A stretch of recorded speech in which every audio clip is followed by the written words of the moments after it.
Shop Velvet Online Women's Boutique to spice up your closet with trendy, unique looks. We have fashionable and chic looks at very affordable prices. Velvet Boutique offers free shipping all year long on all orders. Shop online at www.melvetboutique.com. That's www.melvetboutique.com. Like us on Facebook and follow us on Instagram. Shop Velvet Online Women's Boutique.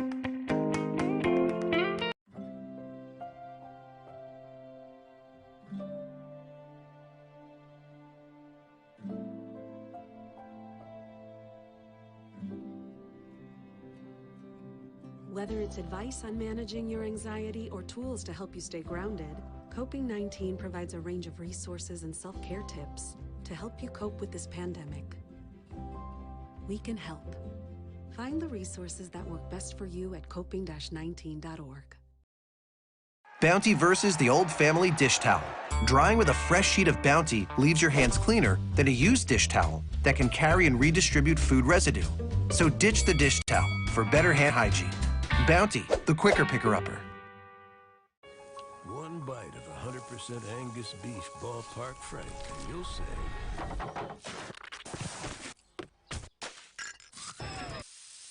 hello, summer. Oh yeah, it's ballpark season.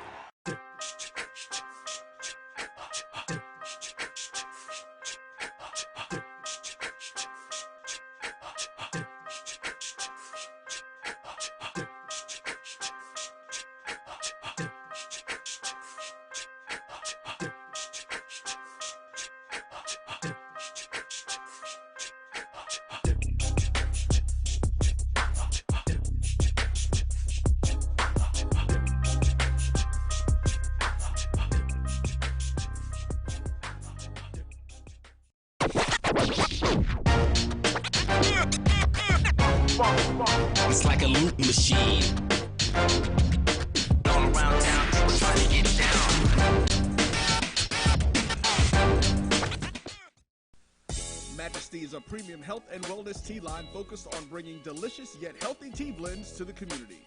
Filled with an abundance of vitamins and antioxidants, we work to blend teas with exotic spices and fruits to produce scrumptious and wholesome beverages. So check us out at mymajesties.com.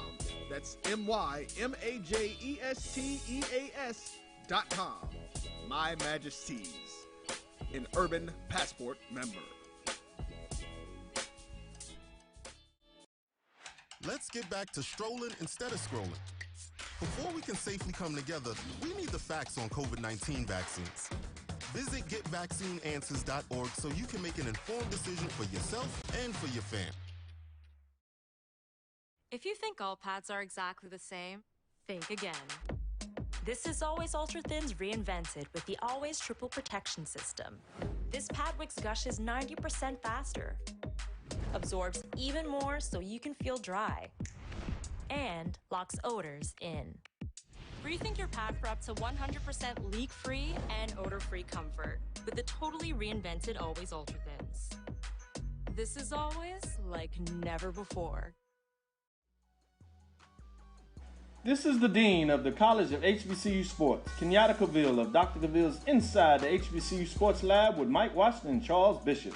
Come mix it up in the lab where the course lecture is in session every Tuesday from 6 o'clock p.m. Central Standard Time on Facebook Live, YouTube Spreaker, or the BCSN app, as we discuss all things about the HBCU sports culture, including exploring the week that was in the sporting HBCU diaspora, as well as the upcoming week of HBCU sports. With me, the Dean, the College of HBCU Sports, on Dr. Cavill's Inside the HBCU Sports Lab with Mike Washington and Charles Bishop. Course lecture dismissed.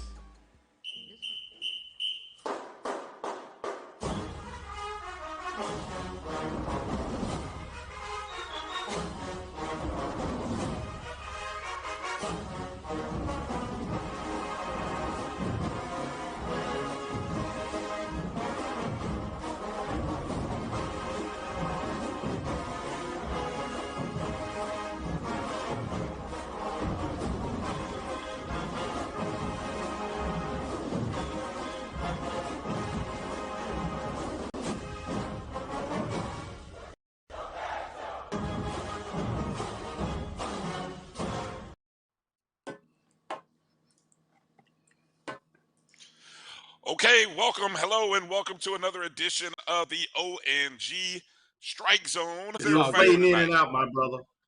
You was fading out in and out, but we got you, my brother. We here. We ready. It's game week. Okay, Let's go. that's right. What in the All right. world? What in the world? What? This thing I is mean, moving real slow. All right. Yeah, don't say that. Don't say that. Let's hope Yeah, I got everything's the. working well. Hey, yeah, Kelvin said it. It's game week. After the bye week for FAMU football, we're back on to game week against Alabama A&M All right.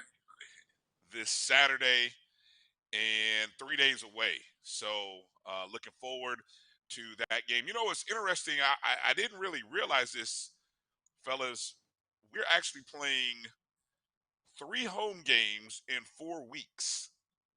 So Yep. a good month of being at home and sort of getting right after the tumultuous first 2 weeks of the season. We We hope. kind of get a month of just being home and being in our own backyard and kind of working on self. So it's a good feeling to have. Agreed. We got to take advantage of it, though. It won't matter. Yeah, for sure. Want to thank everybody for jumping in early. Those of us watching us on YouTube and Facebook. Make sure you're following us on Facebook, Twitter, and Instagram at ONG Strike Zone. And then, if you would, for us, make sure you download that Jericho Broadcast Networks app on the Google and Apple Play Store. Just search My JBN, My BCSN is where you can find it. All of our shows appear on the BCSN Pod Zone. That is the Pod Zone channel for the Black College Sports Network. For all of the shows that appear on a weekly basis, you can find our show as well as a host of others. All right, so while the Rattlers were idle, so to speak, the rest of the SWAC pretty much, well, with the exception of maybe I think Alabama State was also idle. But we had some pretty interesting games as we kind of start the show with our week 3 roundup of the SWAC. And I'm going to start with, the game that I don't think anybody predicted. And Kelvin, it kind of forces you to have to kind of maybe rethink your stance about a particular team, is Texas Southern shutting out Southern 24-0. I couldn't even think. Look, that score didn't even seem right when I saw it. And then on our picks contest, they had it wrong. So I think they must have even thought there's no way Southern lost 24-0, but they did. And man, how do you evaluate Southern? How do you evaluate Texas Southern after that contest, Kelvin? And are you now open to the idea and the thought of potentially picking Texas Southern down the road? No. Hey, at the end of the day, my opinion of Texas Southern hasn't changed. They have a quarterback. They have an offense. Their defense pitched a shutout against Southern. I'm not going to poo-poo on it, but I will say, for me, this game was more about Southern, in my opinion. And they don't appear to be who we thought they could be. But it's still early, so they still got time to get it right. But they took a step back last week for sure, absolutely. And congratulations, Texas Southern. I saw their coach after the game, his response and everything. He acknowledged that he had been hearing, especially about his defense and so forth, and he said the right things. But one game not make a season. So do it again, and then I'll change my stance. Your thoughts, Kofi? Your thoughts on Texas Southern, that outcome? This was definitely a surprise. In a nutshell, I personally want to congratulate Texas Southern and their team. Obviously, they went out there and they played with tremendous effort and energy. They executed. I have not seen. I can't even tell you the last time Texas Southern has shut out Southern University. I don't. That might be a first. That may be a first. That'll be something that I'd be interested in seeing. I know Texas Southern has obviously beaten them. They beat them last year, but to shut them out, that's a big deal. So I think Southern, like FAMU, has to do some soul searching. I think that this is just one of those years, especially in the SWAC, where it's not necessarily anything goes, but nothing is as it may have felt like it was going to be. It may have been predicted to be. And everybody has to prove themselves all over again. Whatever happened last year is last year. Whatever happened 10 years ago was 10 years ago. It does not matter today. It does not matter at this moment. And I think that's what these signs are going to have to see. I think Edwin Moore said 1951 was the last time that Texas Southern shut out Southern University. So that's huge, especially with Dooley, quote unquote, being a offensive guru. For that to happen is a big deal. What was that? What was that? I get nervous when I start hearing people talking about someone being an offensive guru. I get real nervous. It's like, yeah, offensive guru. Yeah, that's a feels like that's a trap. That it doesn't last long. Put it like that. Because I think anybody who was an offensive guru, eventually, unless you're constantly reinventing yourself, I think the other coaches catch up to what you're doing. And so show me somebody who reinvents themselves every few years. You know what I'm saying? And then maybe then I'll kind of buy into being that guru for an extended period of years. Another SWAC contest that was a big one over the weekend. Alcorn State, 30-19 victory over McNeese State. It had been 15 previous tries SWAC schools had lost to McNeese State. Alcorn State had lost the 4 previous times to McNeese State. This game, they went out and they took. It's like, just like what they did against Stephen F. Austin, where they jumped out to a lead in the first half. This time they managed to actually hold on to the lead. I'll start with you, Kofi. How impressed were you with Alcorn State's performance over the weekend? I knew that they could do it. I was happy to see them finish. This will bode well for them in the SWAC West. I think they have a formula. I think they understand who they are now. And they're going to be a tough out. They're going to be a tough out. They know who they are. They know what they have to do. They've been in the fire. They faced adversity. They're going to be a tough out in the SWAC West. And that's one of the things that you gain by playing against good quality competition. They should have beaten Stephen F. Austin. They had that game. But the good thing about playing those games, especially out of conference early on, is you see where you are. You can evaluate your talent, see what you did wrong, and then make the necessary corrections the next time. They finished McNeese off. And for that to be a first-time win and on the road without the band, without a whole lot of fanfare, without a whole lot of fans, that says a lot about the resolve of this team and the coaching staff being able to play to the team's strengths. So Alcorn is going to, I know a lot of people were looking down on them based off of what happened last year. But like I said, last year is last year. This is a whole new year, whole new teams, whole new schemes, whole new outlook, personnel, all of these things. And you have to go out and prove yourself all over again. And Alcorn is ready to take the West. my preseason prediction to take the West. I'll just throw that in there. Kelvin, your thoughts on Alcorn's big win on the road? Hey, did the Colts win? Did the Colts win? Kelvin, your thoughts. Kelvin, your thoughts on Alcorn and their road performance. I think Kofi's mic, or he got froze or something. I thought I heard something over there. But anyway, go ahead. Keep your team out your mouth. Keep my team out your mouth. Exactly. Keep my team out your mouth. There you. Well said. Well said. Hey, but the SWAC needed a quality out of conference win.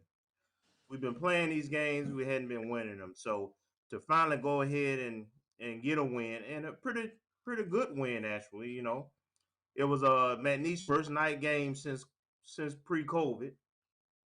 So they were pretty supposedly pretty amped up for this game. And of course, having been 16-17-0 against the SWAC competition, I'm pretty sure they were fairly confident that they'll find a way to win this game. So congratulations to Alcorn State. They did it for themselves, of course, but it helps the whole conference as a whole. And as I said last week, the Rattlers need as many SWAC teams to win out of conference games as possible, just in case we do get on a roll this year. But you got to say Alcorn's one of the favorites going into out of the SWAC West, going for the remainder of the season. They've been consistent the entire year at this point. How do you? Okay, obviously, look, we know this is just the first quarter of the season, but how do you look at the West now? After you've seen teams, I think this is truly now we can start to evaluate teams. We've seen 3, maybe 4 games. Do you guys? Didn't both of you pick Southern? So anyway, what are your thoughts on the West? How do you sort of handicap the West? I was wrong. I was flat out wrong. I think Southern obviously is capable of still being solid. They've got the talent to do it, but they don't know who they are yet. And that's a big deal. It's looking like my thing is going really, really fast up there. I don't know what's going on. But in a nutshell, one of the things that I would pay attention to is the fact that LSU did not shut Southern University out. LSU didn't do it. Texas Southern did it. So SWAC play is a whole lot different than what you're going to see, just about anywhere else. I think that obviously LSU could have done it, but it's a whole new year, whole new ball game, and you have to come ready to play every week. Southern street credibility is gone. They're going to have to earn it back in a big way. And that's pretty much the same thing as FAMU. As far as the SWAC West is concerned, I would say you've got Alcorn first. Grambling is going to be in there, and Prairie View. After that, you got your second tier with Southern University, Texas Southern, and UAPB. Before you answer, Kelvin, let me add this, and I want you to maybe reflect on this or put this into your thoughts, because I saw Spence Matthews kind of asked the question, why are we judging our own teams by who we beat out of conference? Because we've been sucking in conference. The SWAC has had a horrible record out of conference, and it needs to change if you're going to see the profile of the conference begin to shift. We know largely why we've been in this hellhole, so to speak, because we haven't put any kind of real money behind our programs. From an administrative standpoint, our budgets have been lower than the people that we're trying to beat.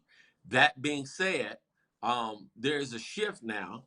And so we want to take advantage of the influx of talent that is coming back to HBCUs and prove that the brand of football that we play is a solid brand. I mean, you've got people like Dion basically saying, you know, HBCU football, you playing HBCU football. Like, and here's the deal, he wasn't lying.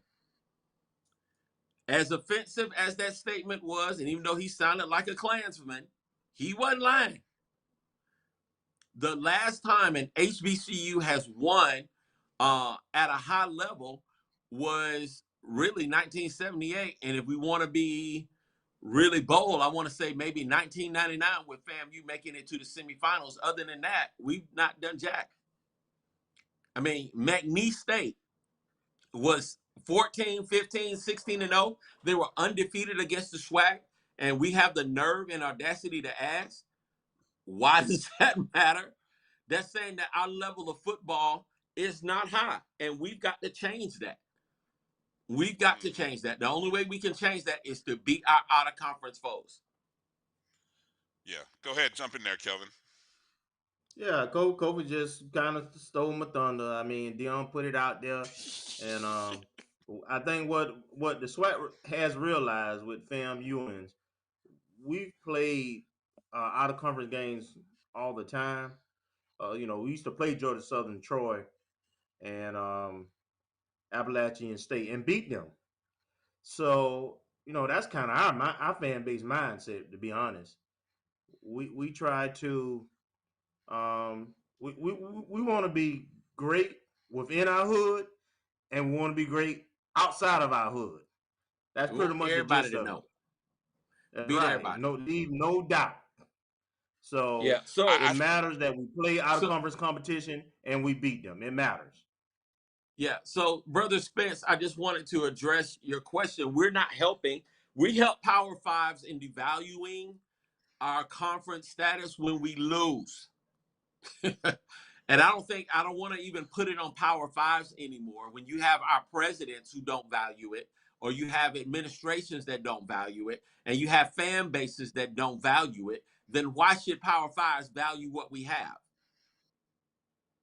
You know, if we don't value our product, if we don't upgrade our facilities, if we don't care about upgrading our coaching staff, if we don't care about taking our brand of football to another dimension and level, why should we depend on Power Fives to do it? That's not their job. It's our job. Beat the people. Beat other people. Yeah, let's get into a few more games here.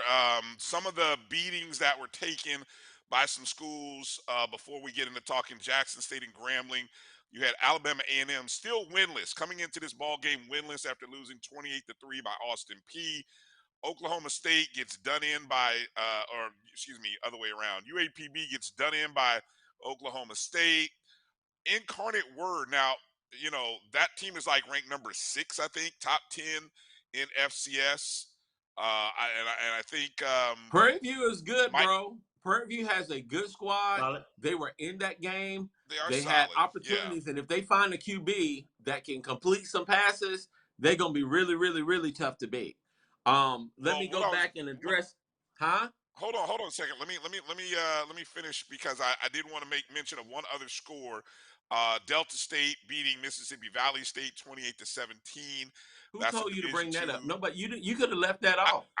I'm just mentioning. Look, we got to play these teams, so we got to mention. No, hey, look, if we're gonna talk You about could it, have we're gonna left talk that about off. it. If you hadn't even mentioned that, nobody would have cared. Well, I'm I messing with you, mentioned Brian. it, I'm so messing with you. I got you. What were you going to add? You were going to add something in there. You wanted to go back and address something real quick before we quickly get into No. I think the Jackson State that Grambling game. you know what we have here when we have our forums, beautiful people. We're having a family discussion. This is a family discussion. What happens in our house, for the most part, is staying in our house. We're not devaluing our program. We're just basically stating what it is, you know. And again, when we start to really value it, we need to take a real cold, hard look about where we are. I can honestly say that the MEAC brand of football is higher than where we are right now as a whole in the SWAC. I think that by and large, the percentage of teams, being the fact that the SWAC has not won a Celebration Bowl, the SWAC in a long time, the fact that the SWAC has never won an FCS playoff game, the fact that, although we lead in attendance, although we've got a lot of pageantry, we got XYZ, and there's no excuse as to why we are the way that we are. The point and the fact of the matter is we got to get it done on the field.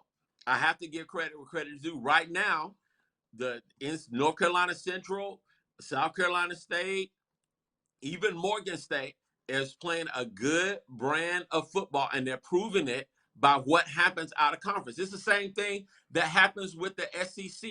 When they go up against these other conferences, and the other conferences don't come close to winning, it's kind of like, dang, boy, the SEC's conference is just off the chain. They are really, really, really good. That you could say, when the Big Ten loses to other schools and other conferences, it devalues. In every sport across the road, they look at what you do in conference and what you do out of conference. How can you compete nationally? Delta State is a quality Division II program.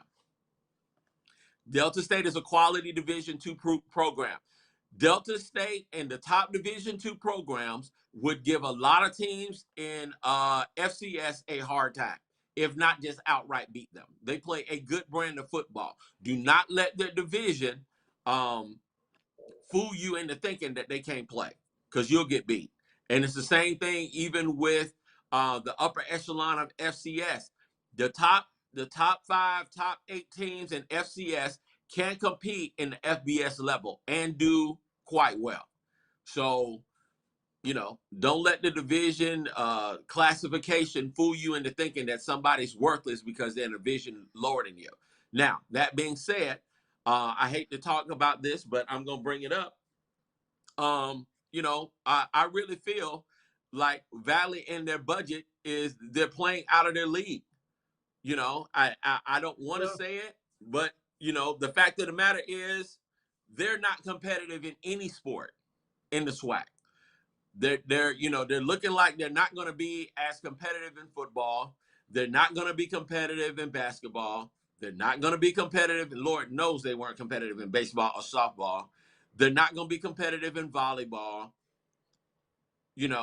That money, they've got to really take a cold hard look at where they are athletically and whether or not they would benefit from going down a level.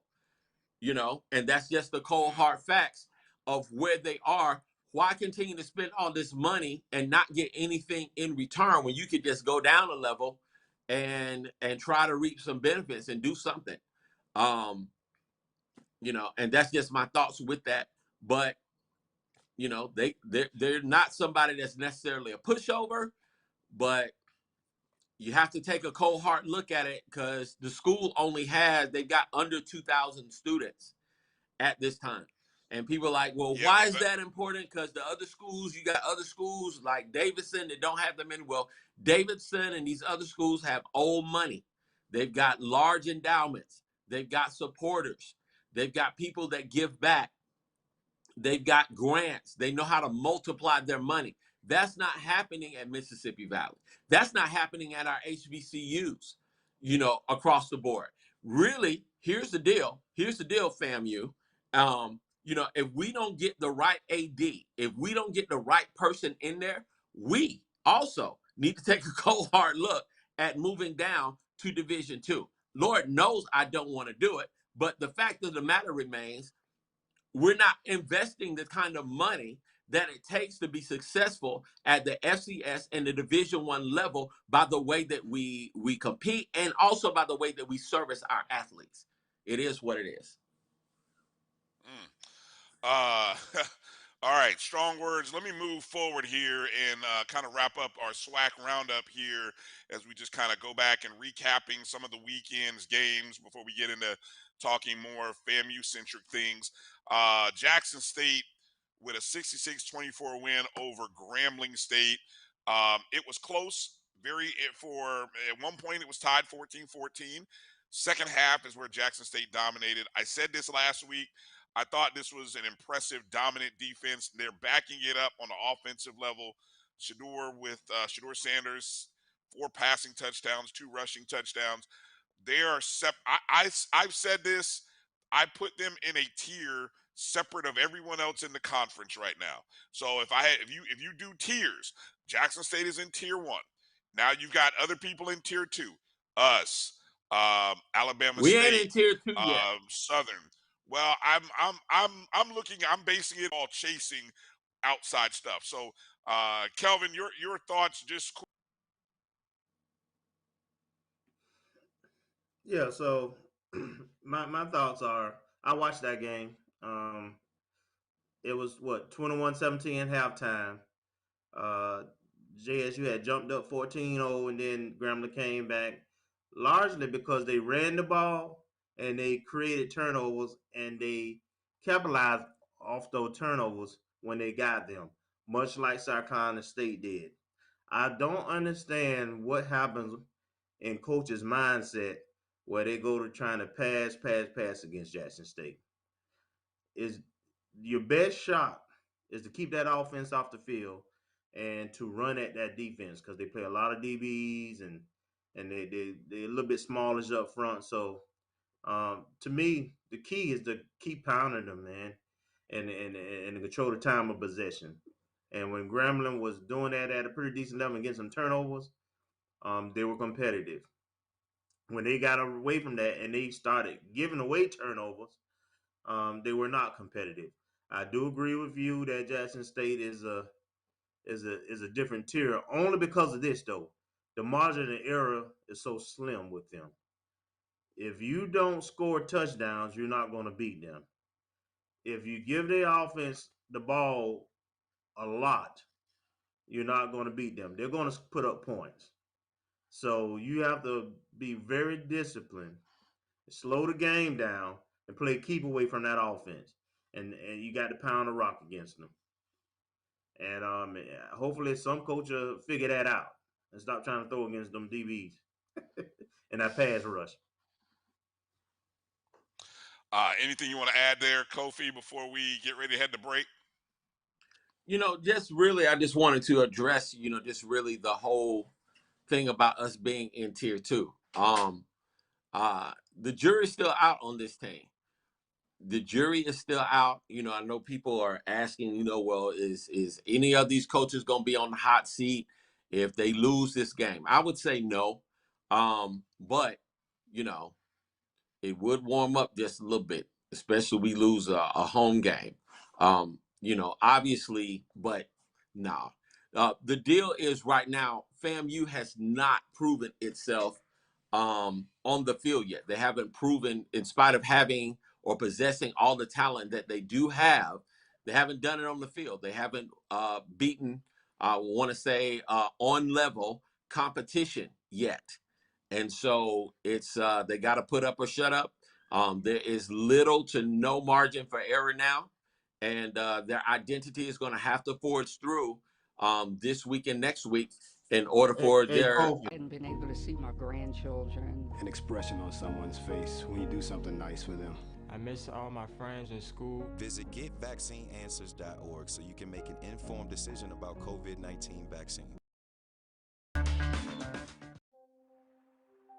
The Sweet and Smoky Salmon Rub infuses smoked black pepper with dehydrated maple syrup, pink Himalayan salt, ginger, thyme, mustard, and more to make a sweet, savory rub, perfect for salmon, trout, and other delicate seafood. The Cuvée Group is a Florida-based marketing and training consulting firm. We help businesses communicate to their target audience and engage them in conversation. We also help to expand their audiences, which will ultimately result in growth for those organizations.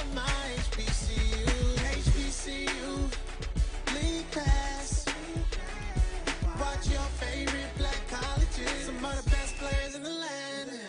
HBCU, league pass. It's game time, I'm proud and I love my HBCU. Some carriers will give you just one measly entertainment subscription. One is no fun. With Verizon, there's up to 7 entertainment subscriptions with your unlimited plan. That's 7 times the... 7 times the... No. 7 times the... Music, gaming, Disney Plus, Hulu, ESPN Plus, and more. That's 7 times the entertainment. Because everyone deserves better. And with plans starting at just $35, better costs less than you think. This is Brian Fulford. AD Drew and I are co-hosts of the BCSN Sports Wrap. We talk about all things related to HBCU athletics. From the games, teams, coaches, and fan interest stories, we cover it all. You can find our shows on Facebook at BCSN Sports Wrap, YouTube at MyJBN Online, and everywhere you listen to podcasts like Anchor, Spotify, Google, and Apple Podcasts. You can also find the show on the Jericho Broadcast Network's app. Make sure to download. We look forward to you joining the conversation and being a part of the show.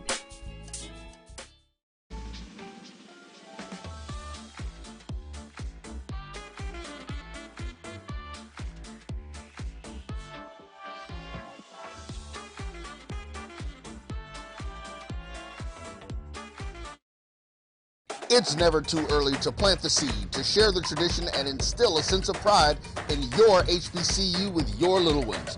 HBCU Pride and Joy Children's Boutique helps you share your school spirit with a wide selection of adorable kids' apparel and accessories officially licensed from your favorite HBCU. Visit hbcupridejoy.com and follow us on all social media at HBCU Pride Joy on Facebook and Twitter. I'm attorney Clinton Paris, and Tampa's my community. I grew up here, went to school here, and my wife and I make our home here. What makes Tampa special are its people. So when I represent someone injured in my community, it's personal. Call my office and speak to a real lawyer and not some referral service. I will fight the insurance companies to get the settlement that you deserve. At the law office of Clinton Paris, we take the pain out of being heard. Are you hungry for authentic Caribbean food? Like jerk chicken, oxtail, red snapper, shrimp, tofu, and rasta pasta? Well, find your way over to Mango's Caribbean Restaurant, 180 Auburn Avenue, right next to Royal Peacock in downtown Atlanta. Them belly full, but we hungry. Mango's Caribbean Restaurant, open daily from 11 a.m. to 10 p.m. And on Friday and Saturday, we're open till 4 a.m. Come to Mango's and put some spice in your life. Oh, we've got a good thing going. Mango's Caribbean Restaurant, 180 Auburn Avenue, right next to Royal Peacock in downtown Atlanta. For more info or directions, call 404-698-3992 or log on to mangoscaribbeanrestaurant.com. For instant coupons, text MANGOS to 313131. Tell your mama hungry, papa hungry, brother hungry. Mango's Caribbean Restaurant, authentic Caribbean cuisines. Open up the door, tell your mama hungry. This is Carlos Brown, letting you know that we're on the move. You can now catch the Carlos Brown Show beginning this July on the Black College Sports Network each and every Saturday from 11 to 1 Eastern Time. That's 10 to 12 Central Time. Same time, new place. On Facebook at the Carlos Brown Show and Black College Sports Network. Online at www.mybcsn.net and on the BCSN app available on Google Play and the Apple App Store.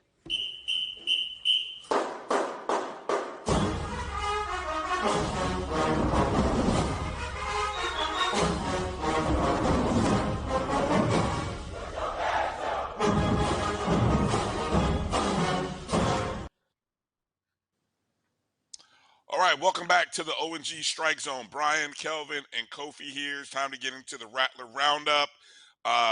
Just a little heads up to you at the top of hour number 2. We're going to talk with Mo Carter, the news director, sports director at WZDX in Huntsville, Alabama. Mo, he's ingrained with, he's right there where Alabama A&M is.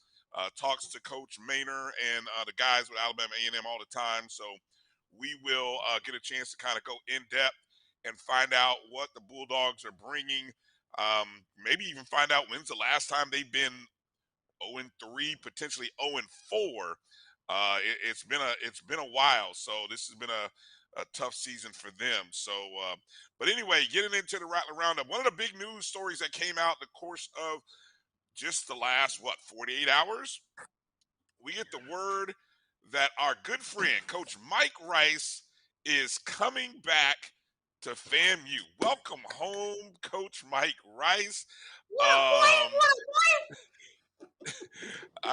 This from interim AD Michael Smith. He said, quote, "It's a delight to have Coach Rice back and part of the family again. We know our men's golf program will continue to have success. We also thank assistant coach Mia Campbell for her willingness to step up and guide the program these past 2 months."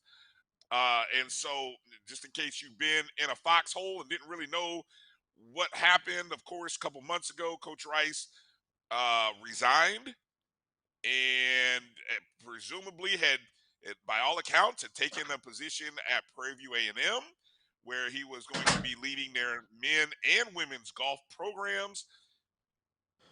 Now he's back at FAMU. Kelvin, what can you tell us? What do we know? How did this all come about? I wish I could give you some intel on this, but all I can say is he's agreed to come on the show probably next week. So I tried to get him on tonight, but he's moving, I believe, back tonight. So but it's great news, man. He had a loaded team. I think we had around 10 plus golfers on the team that he's recruited. So he had a lot of talent. His family was going to stay here, so now he don't have to be separated from them. And I'm pretty sure that he got a counter offer late of some sort. What that looks like, I don't know, but I can't wait for him to share the news himself on that. But it's good for us. Yeah. Right. No, hey, I mean, good for us. Kofi, does it matter to you the optics of leaving, taking the new position, coming back? I mean, all within a 2-month period. Does it matter to you at all? No, I mean,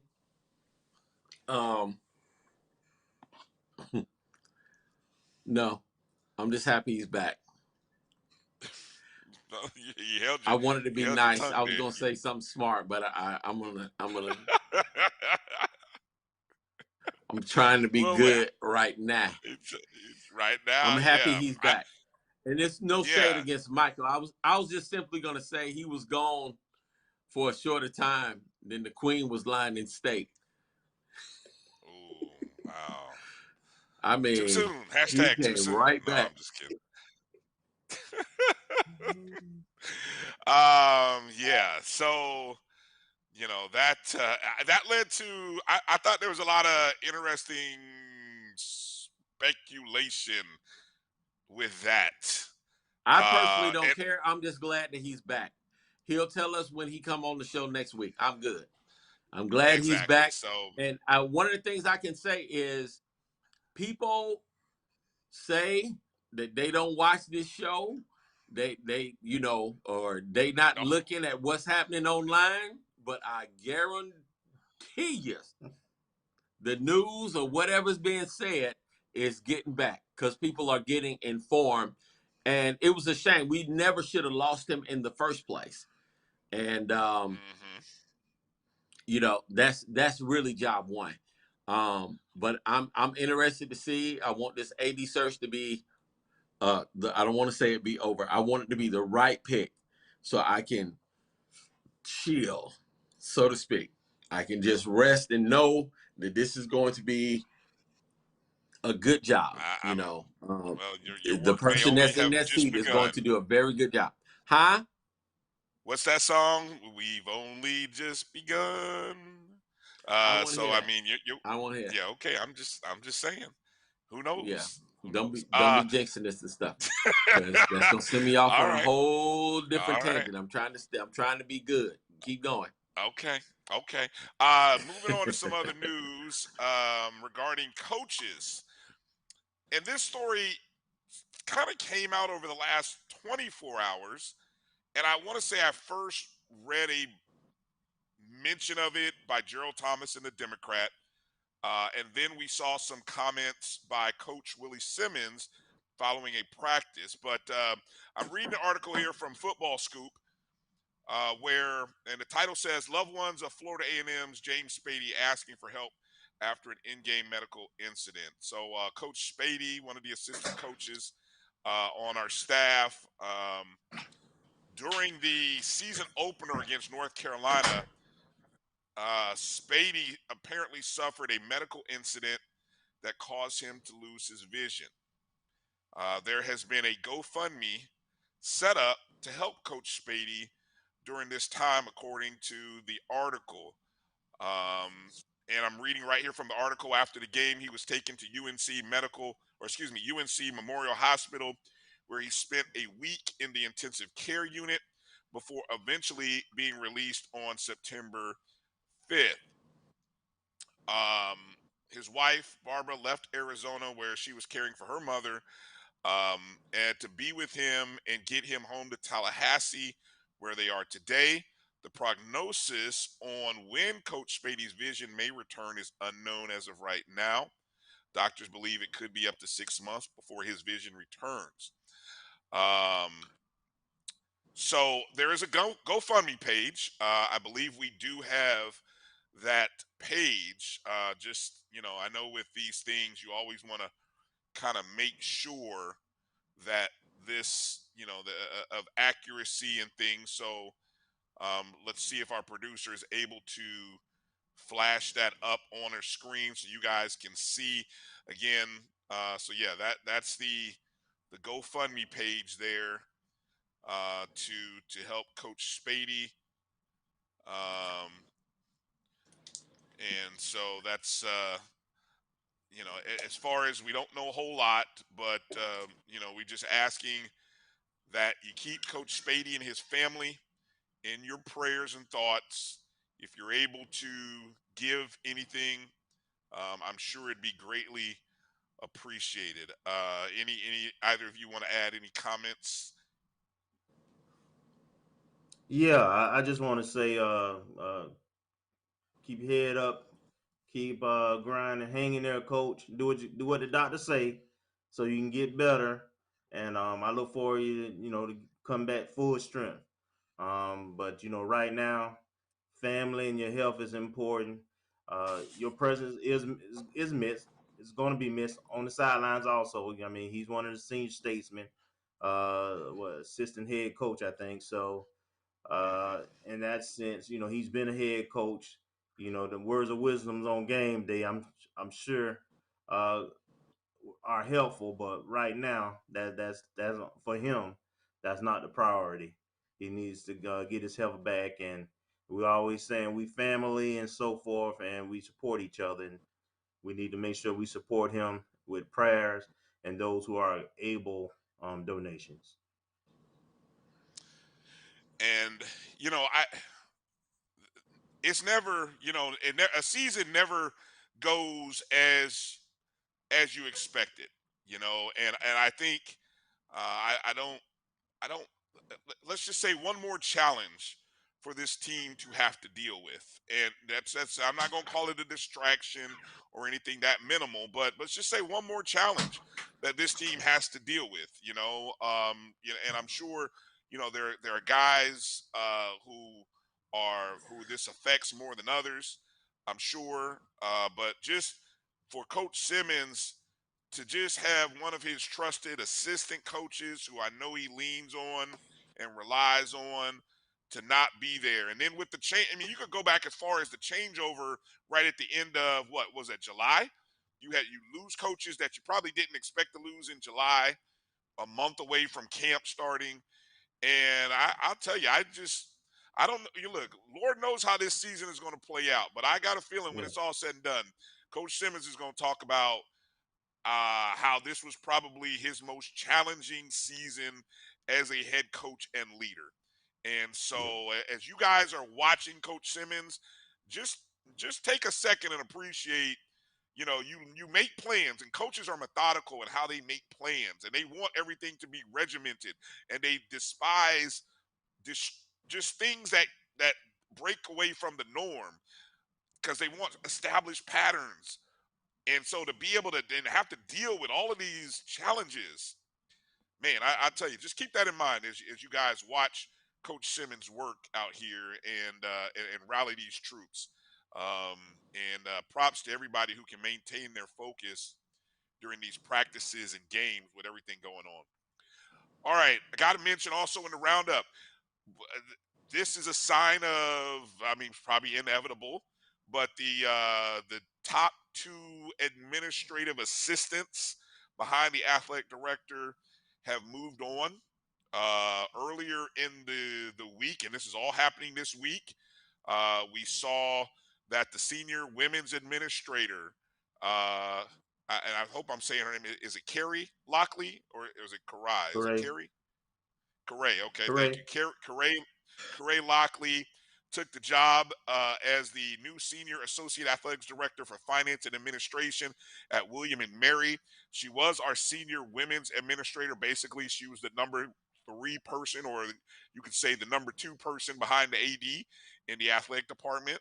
That came out on the 15th.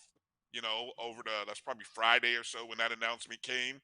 And then just seeing a tweet probably from Tuesday that the number 1 assistant, or I guess you could say the number 2 guy in the athletic department, Keith McClooney, sent a tweet saying, thank you to those who helped us transform the student athlete experience for the young people that we have had the privilege of serving at FAMU.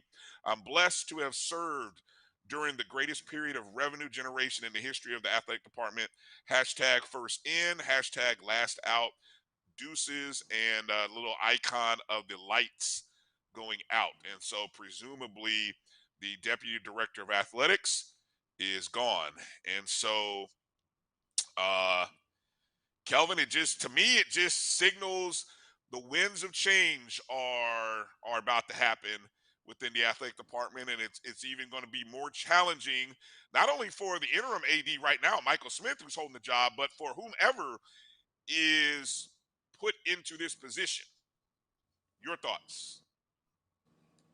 There's a shortage of bodies, and have been a shortage of bodies over basically this whole year, and that continues. We still have a lot of interims in place in a lot of areas, and we just announced I think equipment manager Donald Reed, someone who's been with the program as an assistant equipment manager for many years, as the new permanent equipment manager for the team. So, congratulations, Donald. And but it clears the deck for whoever's coming up next, right? We figure we're gonna have a name, if not by the end of this week, definitely by the end of next week. Even though we were supposed to have it by the Orange Blossom Classic. Um, but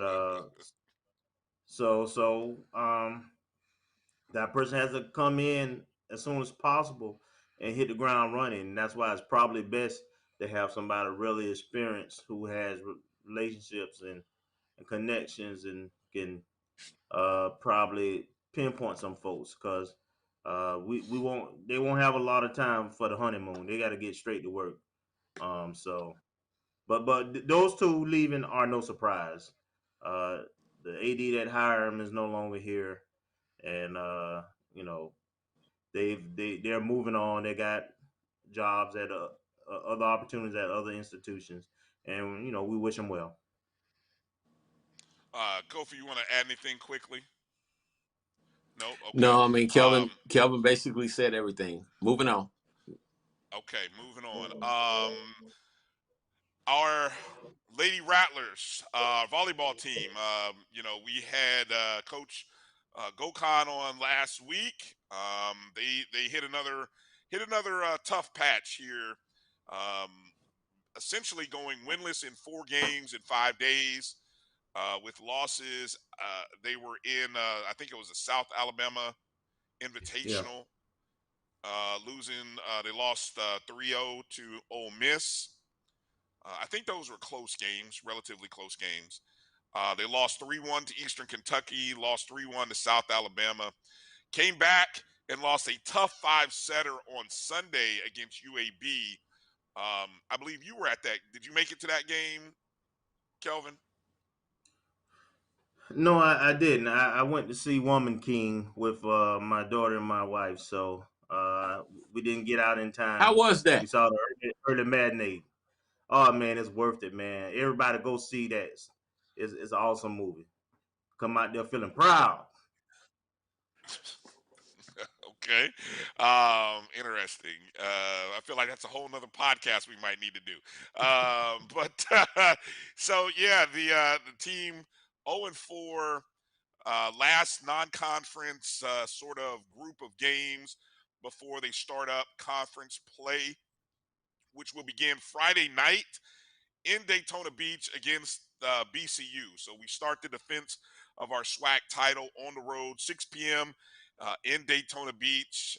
That'd be anybody who's traveling, be a great opportunity to go to that game in Daytona Beach and then head over to Tallahassee if you plan on being in Tally for the game this weekend. Should make mention that we did have a couple of young ladies win SWAC honors from this past week as Brooke Hudson and Iramu Carr earned SWAC honors for the second consecutive week. Hudson earned Defensive Player of the Week. That is her third straight week doing so. And Iram earned Setter of the Week for the second week in a row.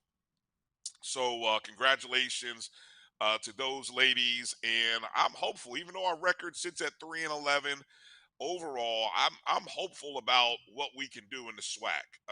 Again, the only team in the SWAC that's beaten us is Jackson State. So yeah, I hope that this team's veteran presence and the tougher opponents that they've dealt with prepares them to sort of run the table. I would love to see us run 16-0 in the SWAC, beginning with Bethune-Cookman, and then I think they do return home next Wednesday against North Florida, I think it is. So that one will be 6 o'clock on Wednesday for them.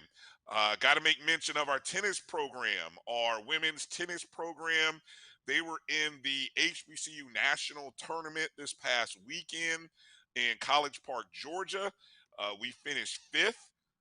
And so, congratulations to those ladies. Of course, we did win that tournament, I believe, back in 2019, the year before, obviously COVID and all that fun stuff We changed our congratulating lives. for a 5th place. Like, what are we doing? What? Well, how many teams were in it? I mean, now if there was only 6, then I mean, how, what am I missing? What am I missing? No, you don't want to. No I praise for mean, 5th. it's all right. You know what I'm saying? I get it. But, you know, you play Start to to the win the season. game, bro. You I play get to it. win the I game, bro. get it. I'm grateful for all of our athletes. I'm grateful for everybody that competes for the orange and gray. I'm grateful for everybody that wakes up at 5 a.m. and gets out there and they bust their butts to try to get better. That being said, 5th place is not what we do at FAMU. Whether it's a young team, old team, seasoned team, medium team, we don't want to do 2nd place, let alone 5th. So you have to obviously look at that. I The respect the standard is process. the standard. Yeah, Oh, I stop respect the process. I love the people that are participating, but we don't give away participation trophies at Florida A&M University. We don't give participation trophies at FAMU. You come out there, we're expecting you to do well. So I'm not saying I'm not downing the program, but I am kind of like looking like, okay, now, so last year we got our butts kicked in the SWAC, in the SWAC championship against Jackson State. And for me, we are in Florida. Florida is a tennis state.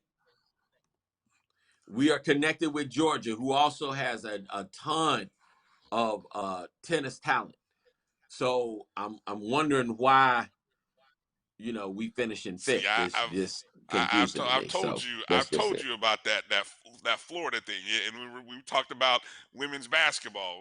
You know, yeah, Florida is great. Yes, there are a lot of athletes and a lot of They great losing sports, too, by the way. but they play sports in other states and other cities across the country and nation as well. So let's not put that all on just because we're in Florida. And I love that Man, pause. don't get touchy because I'm with COVID now. I'm trying not to go there. I know you're gonna. I look okay. Defend Look, your state. I look. get Let you. me I'm say okay this. with Let me that. say It ain't this. about Let me it ain't say about this. that.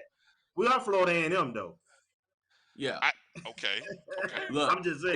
we are Again, this all Florida started school. because hold on. This all started because I gave a congratulations for finishing fifth. I'm assuming, and I hate to have said that word. I'm assuming there was at least 10 to 12 teams participating, and we finished fifth, which is over 500. How is that good? If there was only Well, it wasn't last, damn it, and it wasn't first. And it could be if there was only 6. Then I apologize. I'll pull my congratulations off the table. But I'm Even pretty out of sure there was more. Pretty sure there was more than 8 to 10. Anyway, bruh. I know you're tired. Listen, Okay. listen. FAMU don't have. I'm gonna be just blunt. FAMU has no business finishing fifth in anything in tennis. That's ridiculous. Now, Man, okay. whether it's personnel I'm based, listening. whatever, you know, whatever Coach Nikki needs, we need to figure out what we need to do because that is not the standard at FAMU. Definitely not fifth. That's ridiculous. Well, we know everybody's in need. So hell, let's just that part we've established over the last 4 to 5 months of shows. So What she's do in you need just need? like And everybody else is. Yeah, I want to Brian, you take. got a point. Hey, COVID, Brian, I gotta go with Brian on one thing. 8.5 is 8.5. We ain't got no administration. We got all these interim coaches and other things going on. All right. We got work to do. Hey, we got work to do. Let's take a break. Quick 2 minutes. Coming back on the other side, Mo Carter is going to join us. We're going to get into breaking down this matchup. Alabama A&M's coming to town. The Bulldogs are coming in. We're going to find out what they're bringing to the table and a little bit more. So you guys hang in there. Stay tuned. We'll be back in 2 minutes. You're watching the ONG Strike Zone. We'll be back.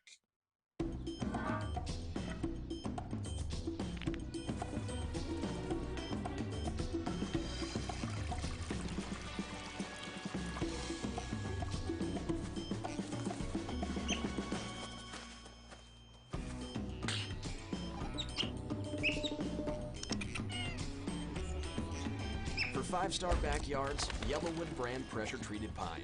If it doesn't have this yellow tag, you don't want it. Now, you can't live in Texas and not have a good red meat blend. Texas Cowboy Dust is designed for steak and other red meats. It's out to be my most popular spice blend, made with onions, peppers, ground mushrooms, pink salt, and other spices. Texas Cowboy Dust also goes great with chicken, pork, vegetables, and adds a restaurant-quality sheen to gravies and sauces.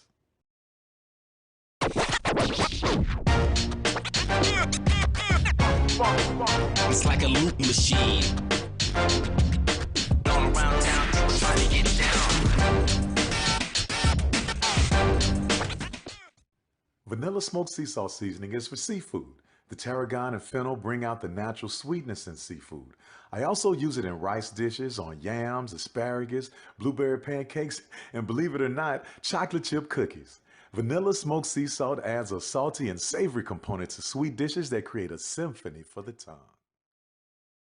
You see, Head & Shoulders has scalp shield technology, protects against flakes, even between washes. It's never not working. Kind of like us. Number 15? Never not working. I don't like this one. Me neither. Let's get out of here. Head & Shoulders scalp shield, never not working. We are making the virtual HBCU experience available wherever you live through Stillman Online.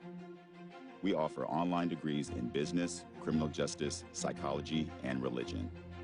Stillman also offers technology badges in cybersecurity and data analytics. You can participate in all student activities, fraternities and sororities, internships, graduation ceremonies, and much more. Apply for admission today at stillman.edu. Stillman College, where we prepare you for a different world.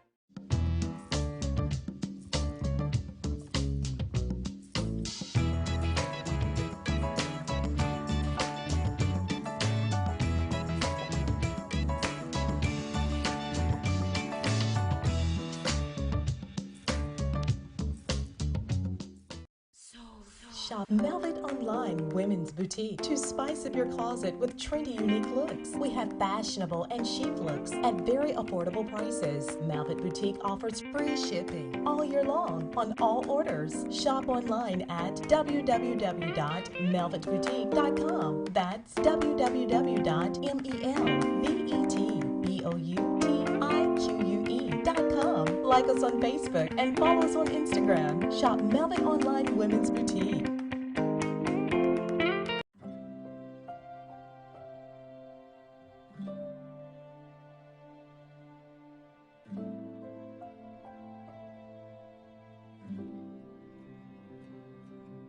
Whether it's advice on managing your anxiety or tools to help you stay grounded, Coping-19 provides a range of resources and self-care tips to help you cope with this pandemic. We can help. Find the resources that work best for you at coping-19.org. Bounty versus the old family dish towel. Drying with a fresh sheet of Bounty leaves your hands cleaner than a used dish towel that can carry and redistribute food residue. So ditch the dish towel for better hand hygiene. Bounty, the quicker picker-upper.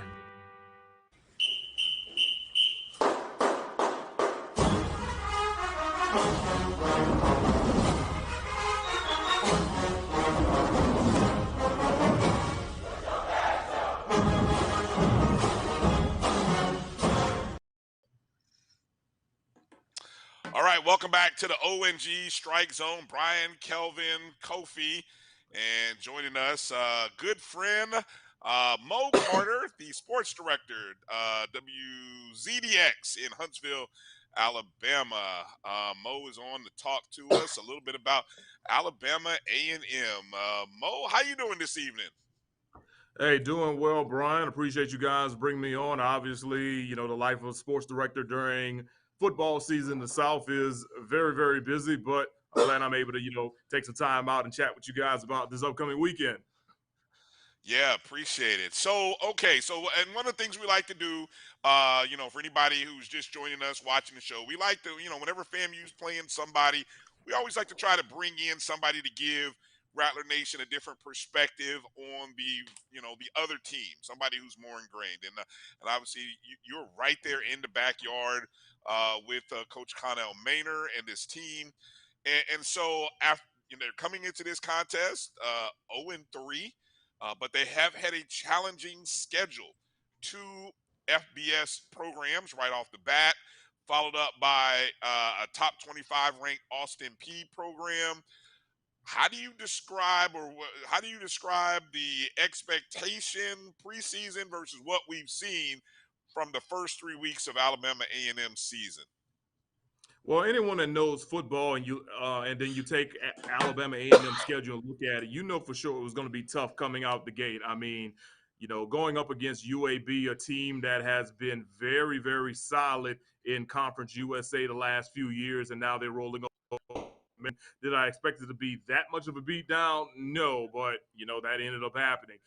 They showed improvement the following week against Troy, actually had a lead for a good while until, you know, that attrition started to show, especially in the trenches, and Troy eventually, you know, started to chip away. And now you look at that Troy team, you know, they're a Hail Mary fluke type play away from being basically undefeated well, being 2-1 on the year compared to where they are right now. And then last week against Austin P, I thought it was their best opportunity to showcase what they really, really could do on an even talent level based and whatnot. Of course, Austin P, longtime member of the OVC, but now they're in the ASUN conference with teams like University of North Alabama, which is right here in my backyard as well, along with Jacksonville State and Kennesaw State. But, you know, they couldn't execute in certain stanchers, which kind of upset the fans a little bit here and there. So obviously, after looking at it, yeah, you know, they've made improvements, but now that those 3 games are over, when talking to Coach Connell Maynor, he basically said this: it's a brand new season. Every single game from here on out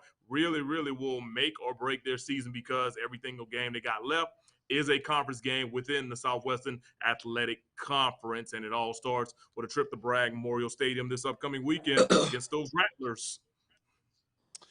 Has Alabama A&M, but well, obviously they have to find a replacement for Aquil Glass? I mean, life after Aquil, I'm sure, is storyline number one. What has that been like? I know, two quarterbacks, from what I'm looking at, have gotten time between Quincy Casey and Xavier Langford.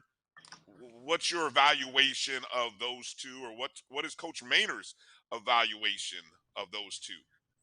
Well, let's go back to the spring. Obviously, those two guys were really, really in the mix, and then if you add, I can't remember his first name right now, but the Williams kid that was a starter at Miami for about a season and a half or whatever. Really, he was the front runner to basically take over that offense following Aquil Glass, but then that young man to go ahead and take care of his life from a mental standpoint and decided just to step away completely from football, which I totally understand. I mean, there's just a whole lot going on. That young man also had a lot of things going on or whatever. So basically, once he really stepped away, it really became a two-man race between Quincy Casey and Xavier Langford. Of course, Xavier Langford had been the backup quarterback in the previous 2 years under Aquil Glass, and Quincy Casey, he had flashes when he was at Jackson State. Actually had a real big game against Alabama A&M during that spring, but obviously, Coach Sanders had different ideas for what his offense was going to look like and whatnot. So when you kind of look at both of those guys, obviously two different skill sets, and really during the fall, I felt that when I was at practice, I really couldn't see one really get away from the other when it comes to from a competition standpoint, primarily because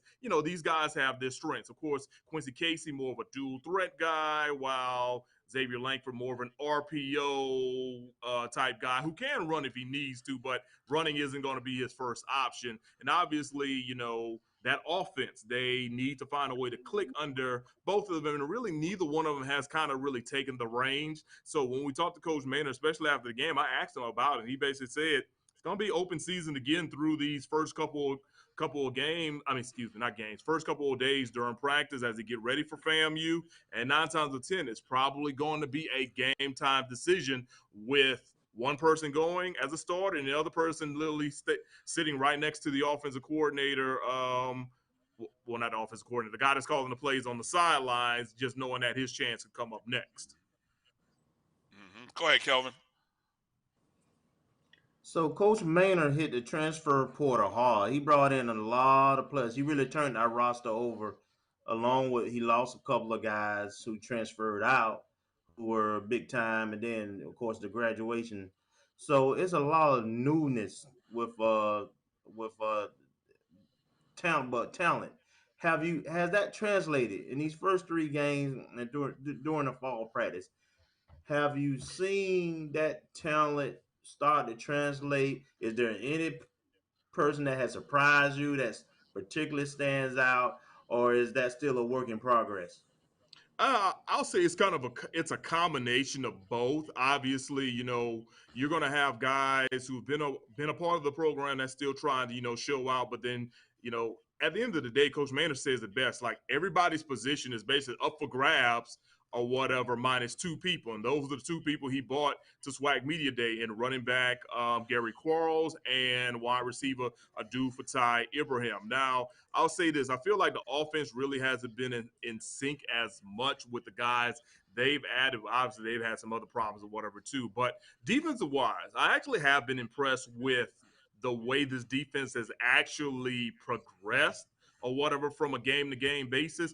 And actually on Saturday, I thought they actually probably had one of their better efforts that they've had in quite a long time, to be honest with you. And I mean, you kind of look at it. I mean, 2 guys I know for sure on that defense that have really kind of stood out. Avion Rice, a Florida guy who's actually was a signee of like an actual high school signee, and then Moses Douglas as another guy. If I'm not mistaken, both of those guys like ranking their top 5 as far as like total tackles and all that. So I think those guys have like really, really kind of showed out. But of course, when you have to look at like the whole tape in totality, there are other individuals. It's just a matter of where are they actually making their plays from week to week. But I'll keep it real with you, man. It's still a work in progress because obviously a lot of those guys were together in the spring. Then they tried to come together in the summer, then in the fall or whatever. At the end of the day, Rome wasn't built in a day. So, you have to find a way to make these things happen. From my concern, if I'm Coach Manor, I'm hoping these guys have it right going into the game on Saturday because, as he mentioned, the rest of the season really, really counts now. Go ahead, Kofi. But so I wanted to talk a little bit about the culture in Huntsville concerning Alabama A&M. Because it seems like, when I look at Huntsville is a lot like Jackson in terms of city size. In my opinion, it's a little bit more progressive. What would it take?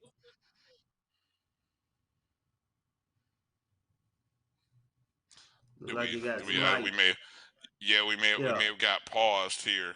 But I think I get the gist of his question is I think he want to know what it's going to take for the Huntsville community to embrace A&M more, in terms I of got sniped. attendance and so forth. Go ahead, Kofi. I was finishing it up for you, but you go ahead and finish your question. All right.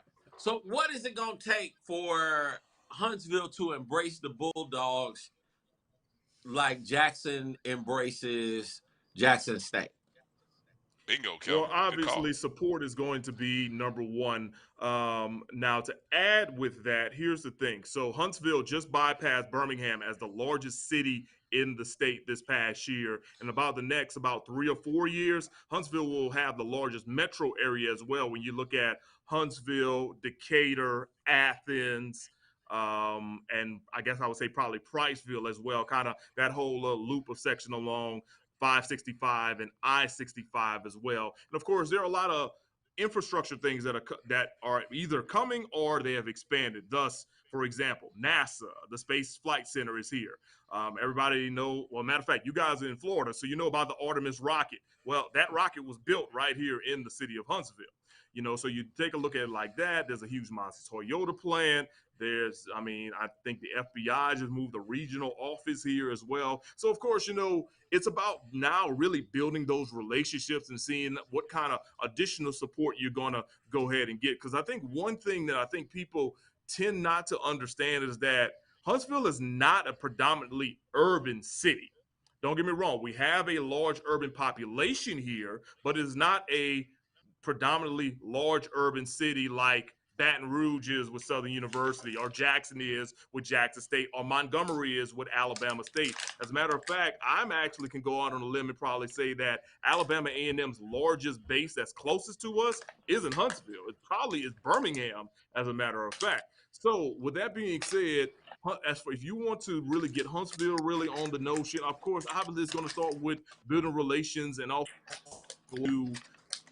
captivate these new individuals that are coming into the area each and every day. Of course, Alabama A&M right now has a new president under Dr. Daniel Wims, and they also have a new athletic director as well. So, when you have that newness, that means that those individuals can now have those new opportunities to meet new people and build upon that. So obviously it's going to be a lot of give and take here or there, but at the end of the day, I really just think it's about really building those relationships and taking advantage of the transplants that are coming in as well. Because obviously, hey, I'm in the state of Alabama, so you always got to think it's going to be Alabama, it's going to be Auburn. Then after that, how can you kind of triculate into everything else afterwards? That's really what it really boils down to.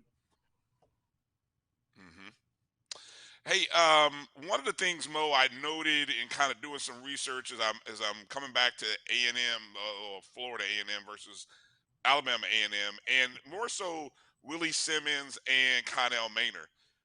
Both of them are now into their 5th year, and they have similar records. Coach Simmons has 25 victories, I think like 14 losses. Connell Maynor, 25 wins, like 16 losses. And interesting, though, Simmons has had, obviously, he's the only season, the COVID year was the year that Alabama A&M won a SWAC title. But Simmons has 2 back-to-back 9-win seasons. The most that A&M has ever had, I think, is 7 in a year.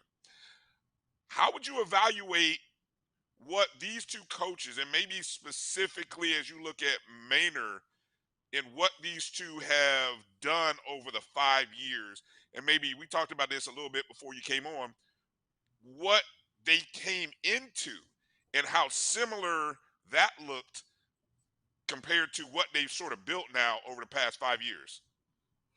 Oh yeah, absolutely. It is so similar to like really see the impact that both Connell Manor has made here in Huntsville with Alabama A&M and what Coach Willie Simmons has been able to do over there with Florida A&M. And the similarities literally go back as just thinking about what those two guys took over program wise. Obviously, I was paying attention to Willie Simmons with him being at Alcorn for a while and then eventually being the head coach at Prairie View and finding success. And then he takes over FAMU, which I think I remember him saying like he was back home and he felt good or whatever about being that. But obviously, I know FAM was in the MEAC back then, so I can't say my attention was on them as much. But I don't really remember a lot of people being so excited about that last season for Coach Wood.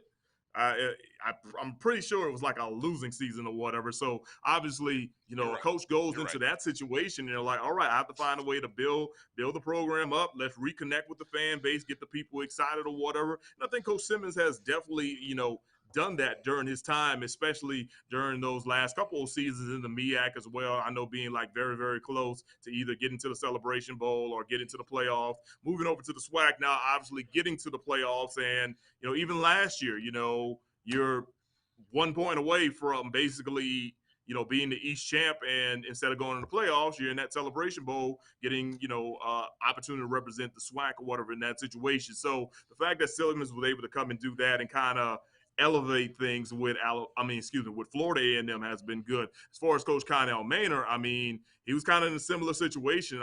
I've been here 6 years now, so majority of my time was either with Coach Connell Manor as the A&M football coach or with James Spady as the football coach at Alabama A&M. And if I go back to my time in Montgomery, obviously I was still paying attention to Alabama A&M, even though I was covering Alabama State primarily.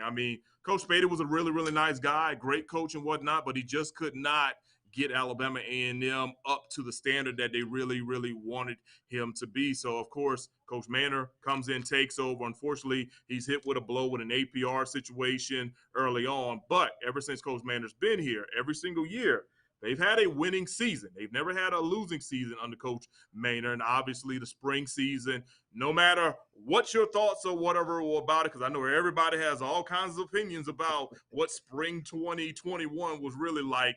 At the end of the day, I look at it like this. In the NCAA book, they have to name a champion for spring and one for the fall. Well, Alabama A&M's name and the trophy are right there for the spring. So he does have that championship or whatever, and that was something that was huge. And along with that championship came an extension, meaning that he has more time to kind of build what he has going on here. But I'll be honest with you, Coach Manor has definitely been someone here in Huntsville that has definitely rejuvenated the fan base and really, really made a lot of Bulldog fans who I connect with or whatever kind of excited about following this team after going through several years in which they had no winning seasons from the previous administration and coaching staff just in general. So it is kind of crazy like how much similar Coach Manor's impact with A&M and Coach Simmons' impact with FAMU really are as well. And I guess, with both of these guys wanting to stay with these programs for the next couple of years, it'd be very interesting to see what these battles continue to look like,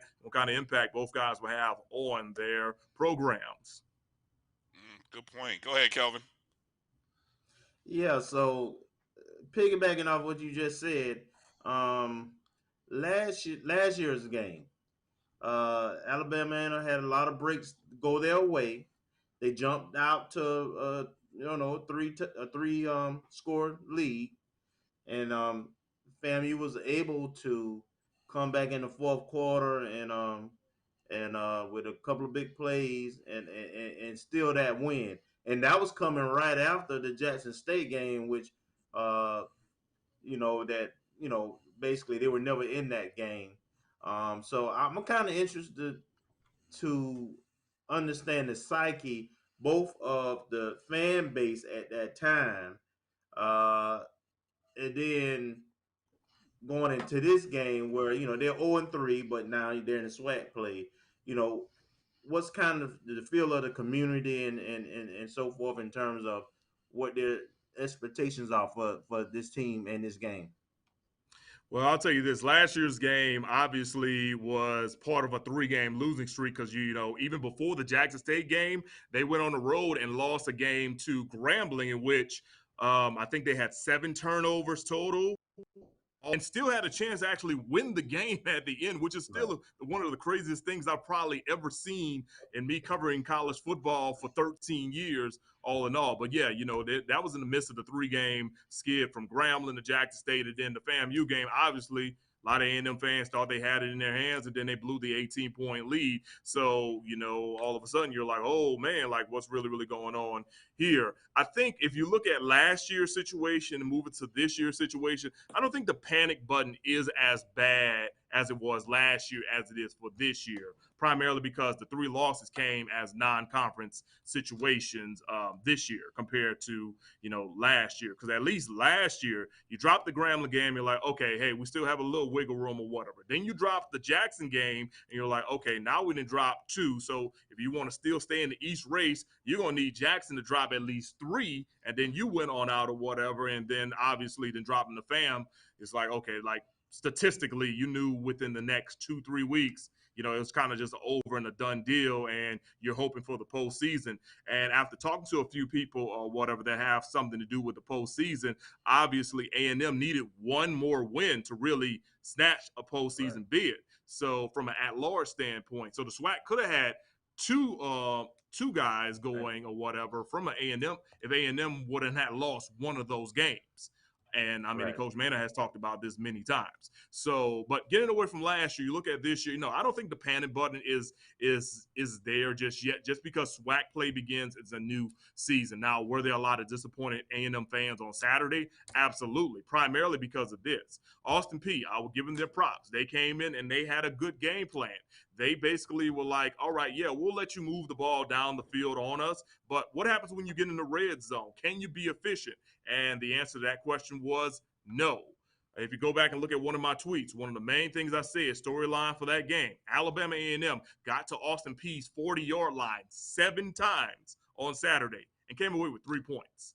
That's not a good situation. You're not going to win many ball games at that. Thus, Austin Peay got lots of short fields, and they took advantage of it in a 28-3 victory. And I also hate that because A&M's defense, like I mentioned, probably played better games in quite some time. I probably got to go back all the way to when Bethune was playing on the defensive line, which was Coach Manor's first year, to probably see a good defensive performance from there. So, you know, you're able to hit that rewind button if you're a Bulldog fan, but also they understand, I think, now with what they're up against with Florida A&M this week, and then Jackson State a little bit further down the line, but they're still in the East. And then also an emerging Alabama State team under head coach Eddie Robinson Jr. as well. So I'm not saying there's a worry and there's a hitting a panic button, but I think if you're a smart enough football fan, you know what's ahead of you, and hopefully the football team does too. I don't know. I might hit that panic button if I was an A&M fan, but Alabama A&M fan rather. Kofi, go ahead. So obviously Alabama A&M has been to the mountaintop. They've got hardware to show for their championship, their football championship. But, you know, I want to say since Deion has been in the conference, there has been a shift in terms of how fans view, how coaches view, how maybe even administrators view wins and losses. You know, there was a time, I want to say, when Nick Saban came into Alabama that, you know, fan bases and coaches and everybody just kind of like had to look and say, okay, well, do we have a realistic chance to beat or knock off Nick Saban? You know, and if so, how often are we going to be able to do that? And I'm beginning to sense that same level of urgency here in the SWAC. It's like, okay, do we really have what it takes to knock off a Deion? If we're looking at going to the Celebration Bowl or even having a postseason bid, do we have what we need in place to knock him off? And I want to know what Alabama A&M's approach is going forward with this. And, you know, because again, in the SEC, it cost Georgia at least 2 coaches before they got to this guy. And then LSU has gone through 3. They're on their 3rd coach now to try to knock off Nick. Texas A&M has a new coach in Jimbo trying to knock off Nick. Auburn has gone through 3 to try to knock off Nick. So I think it's 3. Yeah, 3 to try to Gene knock off Chizik, Nick. Gus Malzahn, and now the current coach, Brian Harsin. Right, 3. Yeah, so I wanted to get Alabama A&M's approach on, hey, we going to beat Deion or we going to, what we finna do?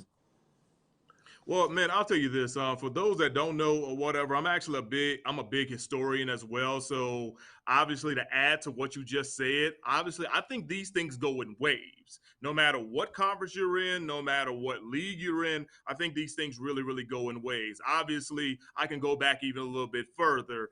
You can go back to the old days in the SWAC when you had Marino Kasem, and you had W.C. Gordon, and you had Coach Eddie Robinson or whatever. They kind of took their turns during the 70s and the 80s. And then you hit the 90s, there was a guy that made his way to Baton Rouge named Coach Pete Richardson. And Pete Richardson cost a whole lot of people jobs, not just in the SWAC, but really on the HBCU realm.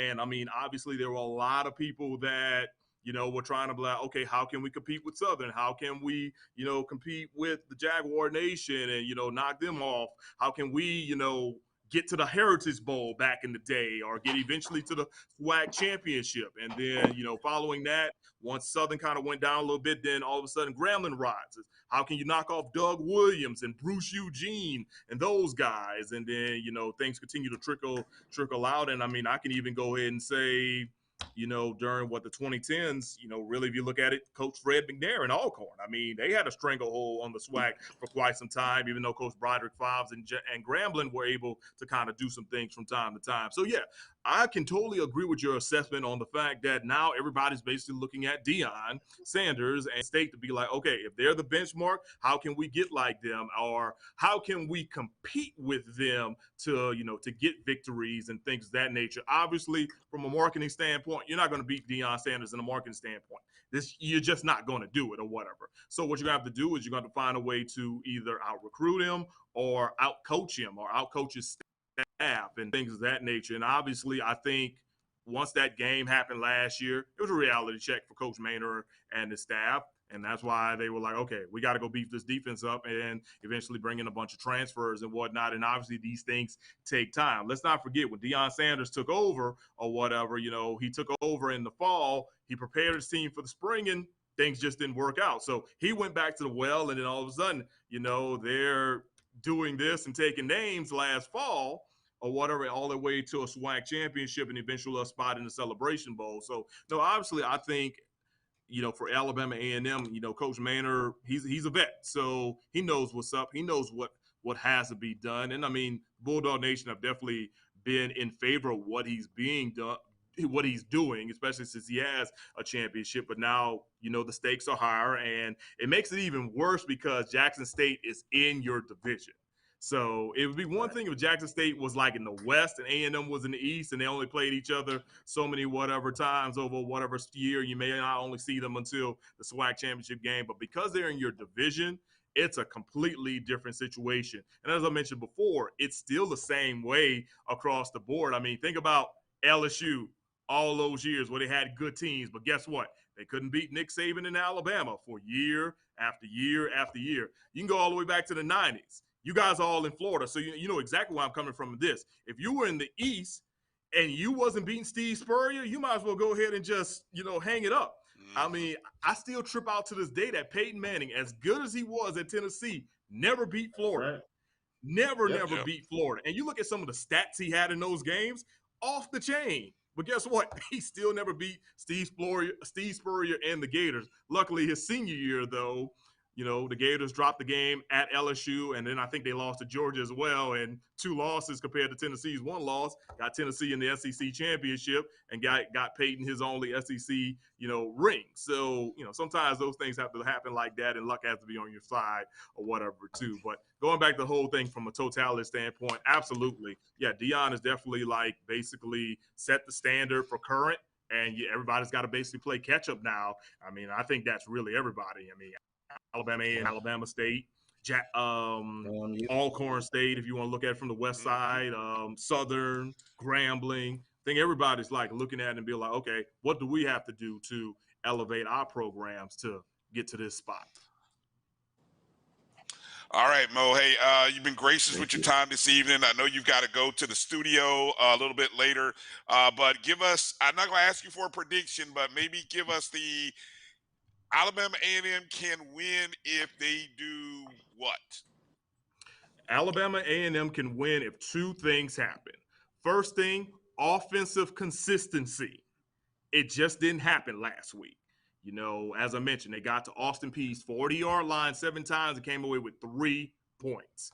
So they have to have some kind of consistency with offense. And secondly, they're going to need, I hate to say this, but they're going to need their defense to step it up even more than what they've actually been doing. What I mean by step it up, either find a way to give the offense shorter fields or find a way to get points off of turnovers as well. So I hate to really sound real simple, but I really think that's what it really is going to take for Alabama A&M to come to brag and, you know, pull off a victory on Saturday. And then obviously it's not going to be an easy situation all in all, but as I mentioned before, they said it's a brand new season, so hopefully that is clicking in the minds of these Bulldog players as they get ready to take a trip down to the state capital of Florida. So, yeah, definitely offense consistency and defense, you're just going to have to do more than what you've already been doing or whatever. So you have to elevate your game if that to happen on Saturday for a W. Yeah, well, this will be interesting. The series has gone FAMU's way for many years. Obviously, a lot of that was in the 60s and 70s, but we'll see. We'll see. The last game last year, they gave us a good game. We'll see. Hopefully, it doesn't have us in. Hopefully, it doesn't have our heart racing like it did last year, man, because that was nerve wracking to watch. But good game, I guess, just in general. So we'll hope for the best.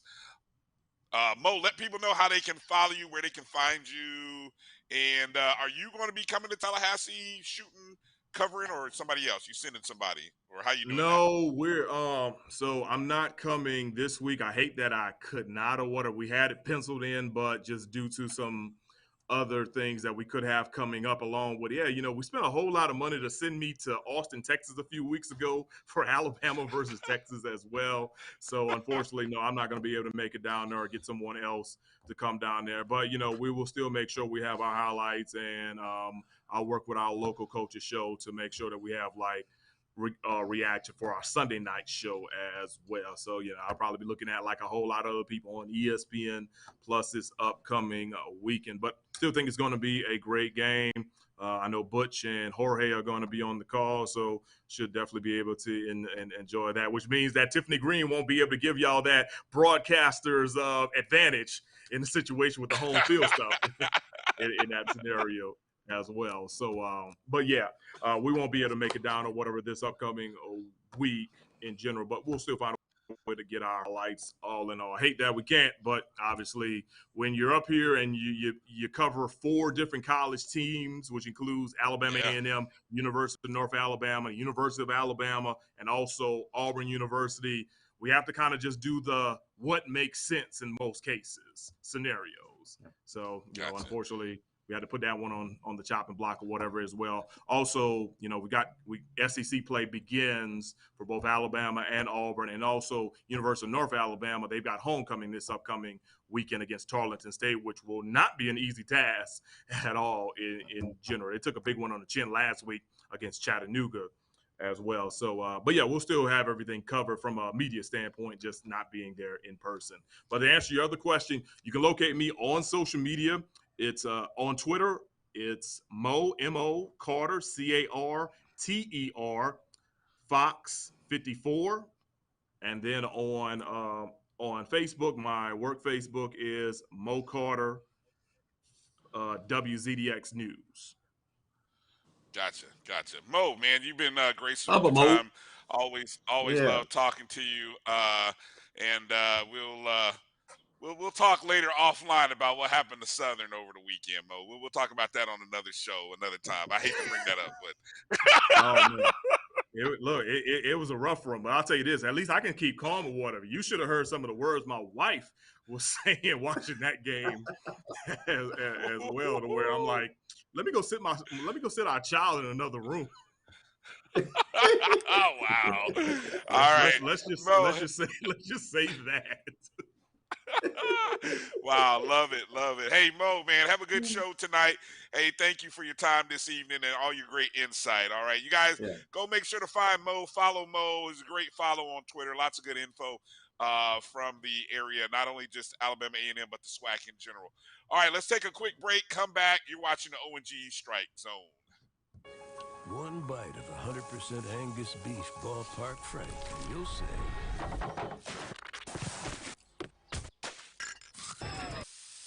hello, summer. Oh yeah, it's ballpark season.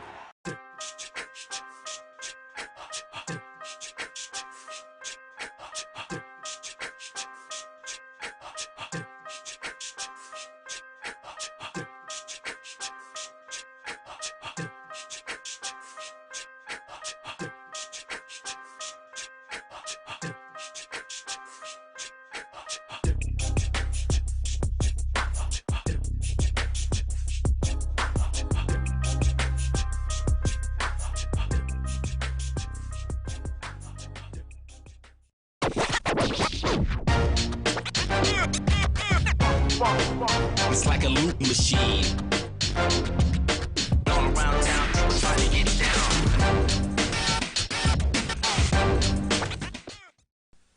Majesty is a premium health and wellness tea line focused on bringing delicious yet healthy tea blends to the community. Filled with an abundance of vitamins and antioxidants, we work to blend teas with exotic spices and fruits to produce scrumptious and wholesome beverages. So check us out at mymajesties.com. That's MyMajesties.com. My Majesties, an Urban Passport member. Let's get back to strolling instead of scrolling. Before we can safely come together, we need the facts on COVID-19 vaccines. Visit getvaccineanswers.org so you can make an informed decision for yourself and for your family. If you think all pads are exactly the same, think again. This is Always Ultra Thins reinvented with the Always Triple Protection System. This pad wicks gushes 90% faster, absorbs even more so you can feel dry, and locks odors in. Rethink your pad for up to 100% leak-free and odor-free comfort with the totally reinvented Always Ultra Thins. This is always like never before. This is the Dean of the College of HBCU Sports, Kenyatta Cavill of Dr. Cavill's Inside the HBCU Sports Lab with Mike Washington and Charles Bishop. Come mix it up in the lab where the course lecture is in session every Tuesday from 6 o'clock p.m. Central Standard Time on Facebook Live, YouTube Spreaker, or the BCSN app, as we discuss all things about the HBCU sports culture, including exploring the week that was in the sporting HBCU diaspora, as well as the upcoming week of HBCU sports. With me, the Dean, the College of HBCU Sports, on Dr. Cavill's Inside the HBCU Sports Lab with Mike Washington and Charles Bishop. Course lecture dismissed.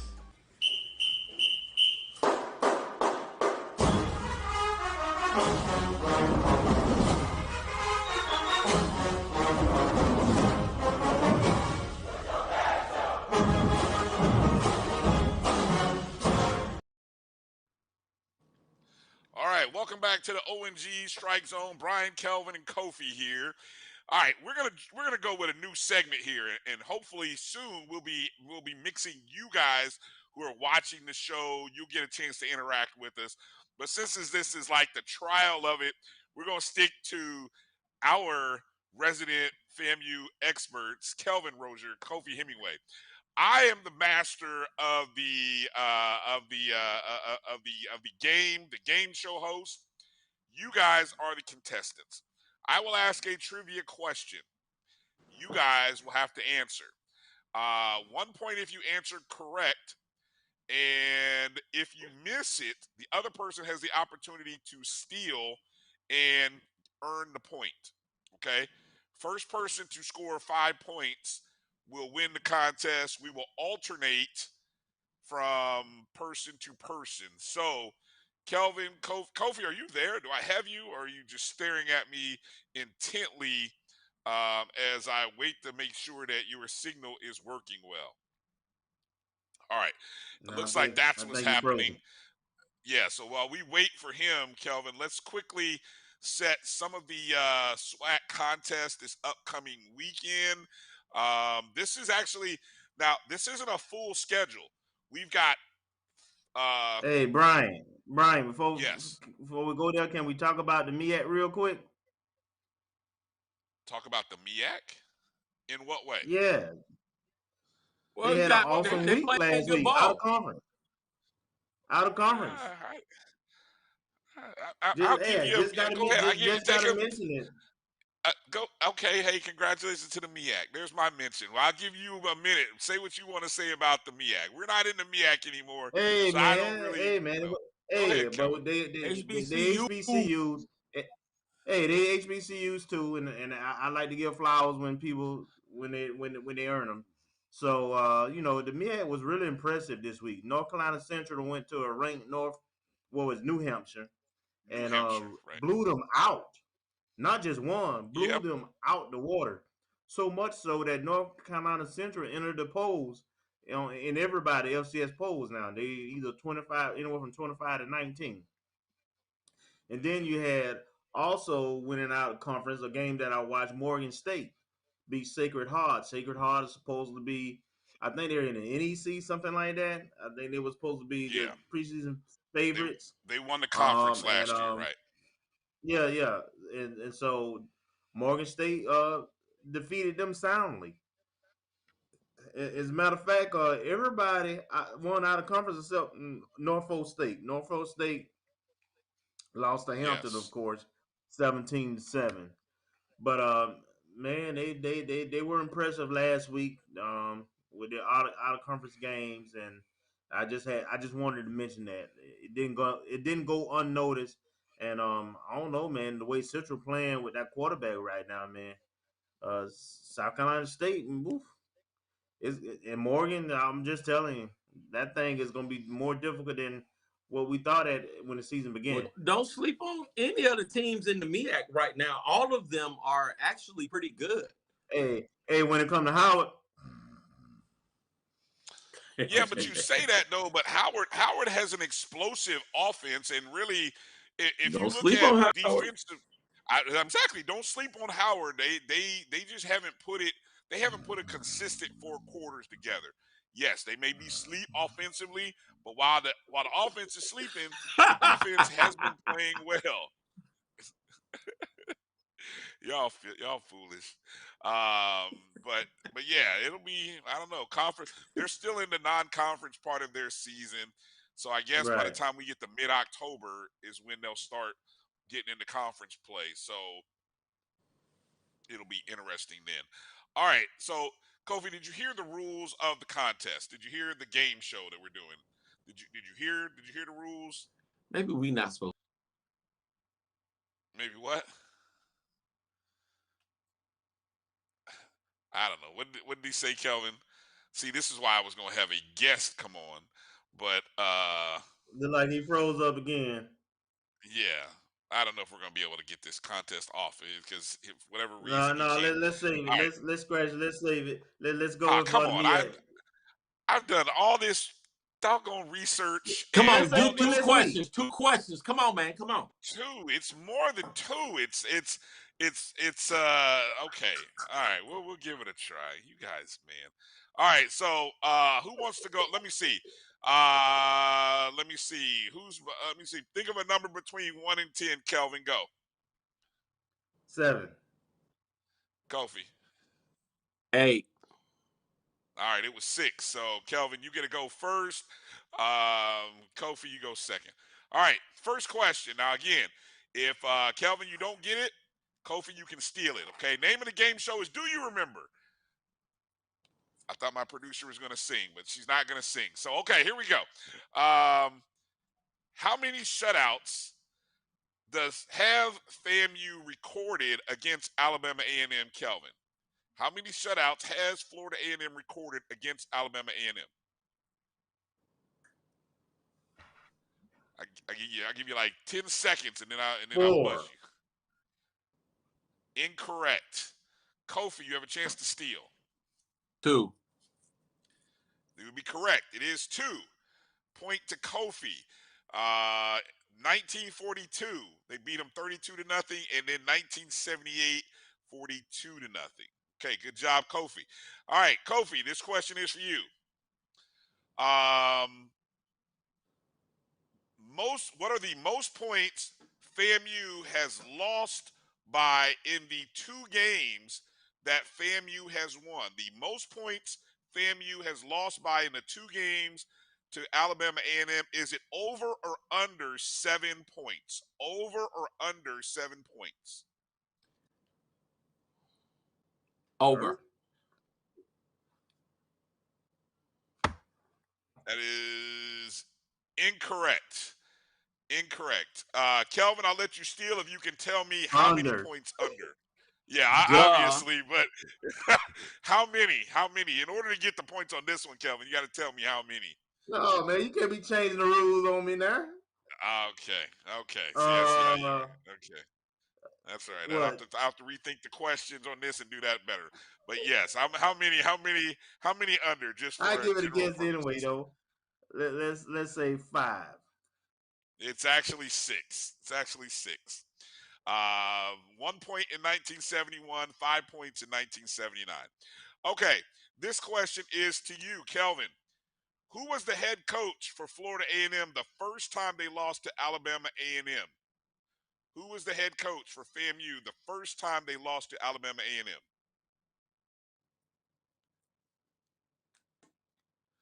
Brad? No. Is that your final answer? Yeah. Incorrect. Kofi, you have a chance to steal. You have 5 seconds. I'm going to say Coach Pete. That would be incorrect as well. For 1 year, Clarence Montgomery, 1971, they lost 13-14. It was only year 1971. All right, so nobody got the point. This one goes to Kofi. This FAMU tailback set a new single-season rushing record in the 1978 homecoming game against Alabama A&M. Who was he, Kofi? He just passed not that long ago. He just had his funeral. And his name? I'm having a brain fart right now. Yeah, him. All right, so hold on. My judges, are we giving Kofi the point there? Are we giving him I said it. I get the point. Well, I mean, he. I knew who he was talking about. Right. That's it. You knew who. Okay, so I'm gonna give you each half a point there. All right, half a point. All right, this one's for you, Kelvin. We're going first 1 to 3 here since this game is taking a little longer than I thought. Okay, Kelvin, who holds the FAMU single-season rushing record? Who holds the single-season FAMU single-season rushing record? Single season. Single season. You have 5 seconds. Al Frazier? Incorrect. Kofi? Tony Barber? No, incorrect as well. It would be Kwame Vidal, 1995, when he surpassed Ike Williams, 1,284. He surpassed him by 10 yards. By 10 yards. Kwame Vidal. That was your era. Yeah. Okay, here we go. I think this is your question, Kofi. Might be a bit of okay, we'll see what happens. Kofi, the last FAMU running back to have a touchdown of 80 or more yards in a game was who? Bishop Bonnet. Last year, Alabama A&M. That would be correct. I was there. Correct. All right. Yes. Okay. We were there. Yeah, that was all right. Kelvin, this one's for you. Which quarter has FAMU not scored a point this season? Which quarter has FAMU not scored a point in this season? Fourth. You are correct. All right. Here we go. Sudden death now. Sudden death. Okay. Sudden death. Now, both of you have 2.5 points. The win, and we go forward here. I'm looking for my best question here. Okay. Rudy Hubbard. Who gets this question? I've lost track. Who gets this question? Is it Kelvin or Kofi? Everybody get a question. All right. Okay.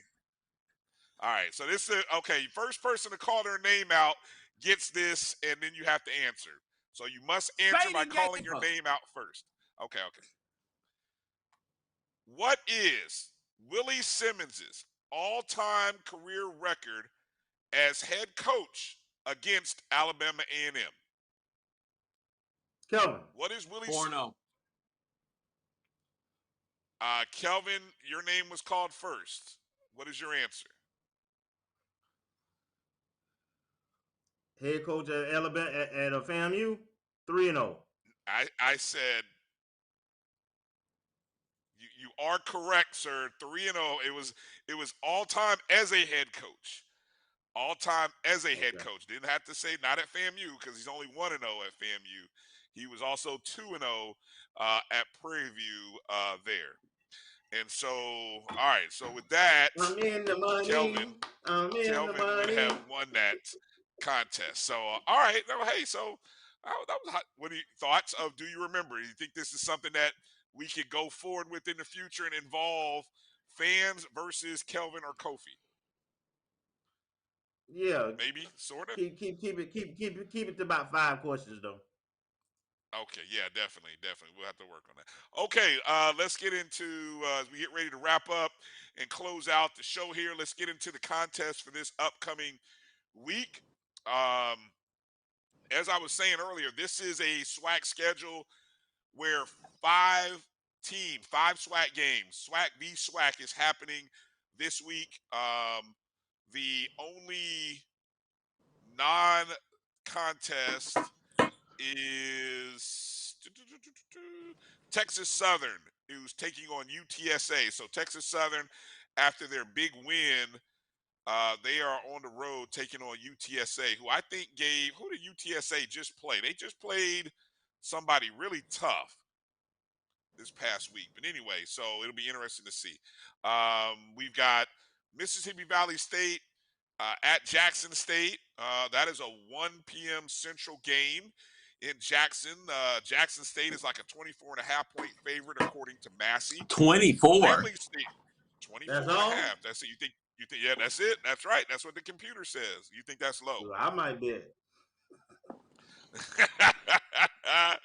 Hey, well, like you said, it'd be interesting to see what the actual line is.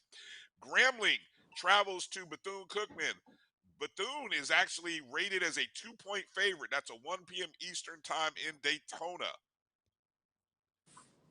Yeah, I'm going to go with Cookman on this one. This is a Cookman You're special. actually going with Cookman. Cookman special. I'm going with Cookman. This is a Cookman special. They playing at home. They beat them last year in the hole. Grambling's coming in off a high thinking that they all that in the bag of chips because they hung in with Jackson State. This is a Cookman special. They got slaughtered in the second half. I don't know about, I'm like, Grambling got destroyed I don't know in the about second that half. one, buddy. But we finna do our predictions. Go ahead, finish up so we can do these predictions. Prairie View at Alabama State. Alabama State was on a bye. That's a good game. They are, Prairie View is actually a 3.5 favorite on the road. That's a 6 p.m. Central game in Montgomery. Of course, our game is a 6 p.m. Eastern game. We are a 3.5-point favorite over Alabama A&M. And then an interesting matchup, Arkansas Pine Bluff versus Alcorn State. Alcorn's at home, a 10.5-point favorite. That's on HBCU Go. Go. Okay, so you're just shouting out responses here, Kofi. So all right, so let's go to our predictions. These are the picks now, Kofi. So let's go 5 games. Here we go. First one. Now this wasn't one of the ones I just read, but I think it's a 7 p.m. in Greensboro, North Carolina. South This Carolina could be State. yes, South Carolina State at A&T. A&T is actually a 2.5 point favorite by Massey. Who do you have, Kofi? You're shaking your head. Who do you SC have? State. South SC Carolina State. State. Kelvin, who do you got? By 14. Hunker down, hot dogs. Hunker down, dogs. I'm going. Oh, both dogs. I'm I'm like, going with both of South them. Carolina Yeah, I'm like, State. who are you talking about? You going with South Carolina State? Yep. Man, And Buddy Pugh, I believe. yeah, and hadn't South Carolina State won this game the last few times? No, No.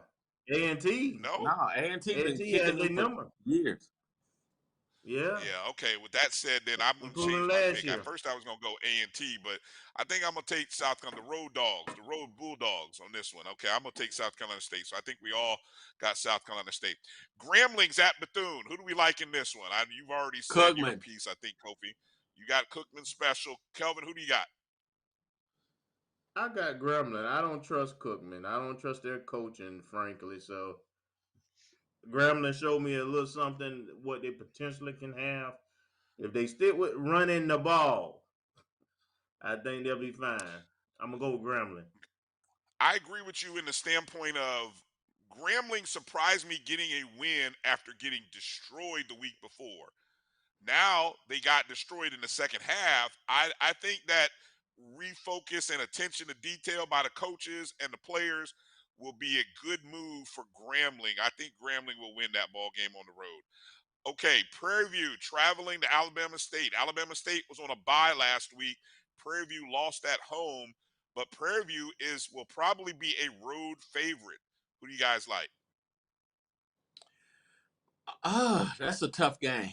Because Alabama That's State tough. Yeah. plays good at home. And them referees in Montgomery, woo, I'm trying to tell you, them people is blind. They as blind as a bat. The only Because thing it's a keeping me toss from up. picking, that's a Because it's a toss-up. toss up game. Now, I'm going with the home team. home I'm going with team. Alabama State. Yeah. I think Prairie View should win this game, but woo, them referees in Montgomery, they're awful. Yeah. But I'm gonna go with Prairie View. I think they've seen the tougher competition. I think they're gonna bring a different measure of physicality to Alabama State. I will say the difference is going to be the QB play from Alabama State. I just think that they can make plays. Their quarterback is more dynamic. Whose defense is really good. So if they played against Andrew Body and they played against him and they did what they did against them, you see that Texas Southern is not a bad team. Give me Prairie View.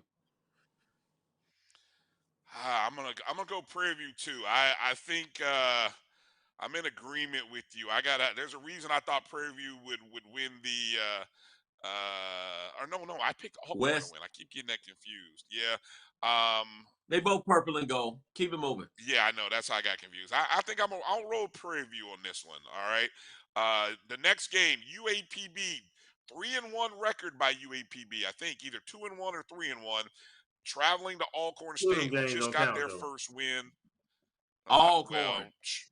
Okay. Kofi's got Alcorn. Alcorn. Kelvin, who you got? Is it Norman? I gotta go with It Alcorn. is. I think Pine Bluff may be a little bit better than what we anticipated though. So I wouldn't be surprised if they keep it close early. But I just can't see them going to Alcorn and winning. Hey, remember the Pine Bluff season turned on a dime last year when they lost that game on primetime. That was a Thursday night game that they were leading, and then all of a sudden they lost that game, and everything just kind of fell apart. Yeah, this is a show me game for UAPB because they have been beating up on some cupcakes, and so but I'm gonna stick with Alcorn. I'm going with the home team on this one. Okay, that brings us to our Alabama A&M FAMU game right there in Bragg Stadium. Let's go score and bold prediction. Score and bold prediction. I don't know what's Kofi doing there, but I'm gonna start with you, Kelvin, because that's a little disturbing. I don't know what's going on there with his video. Go go ahead, Kelvin.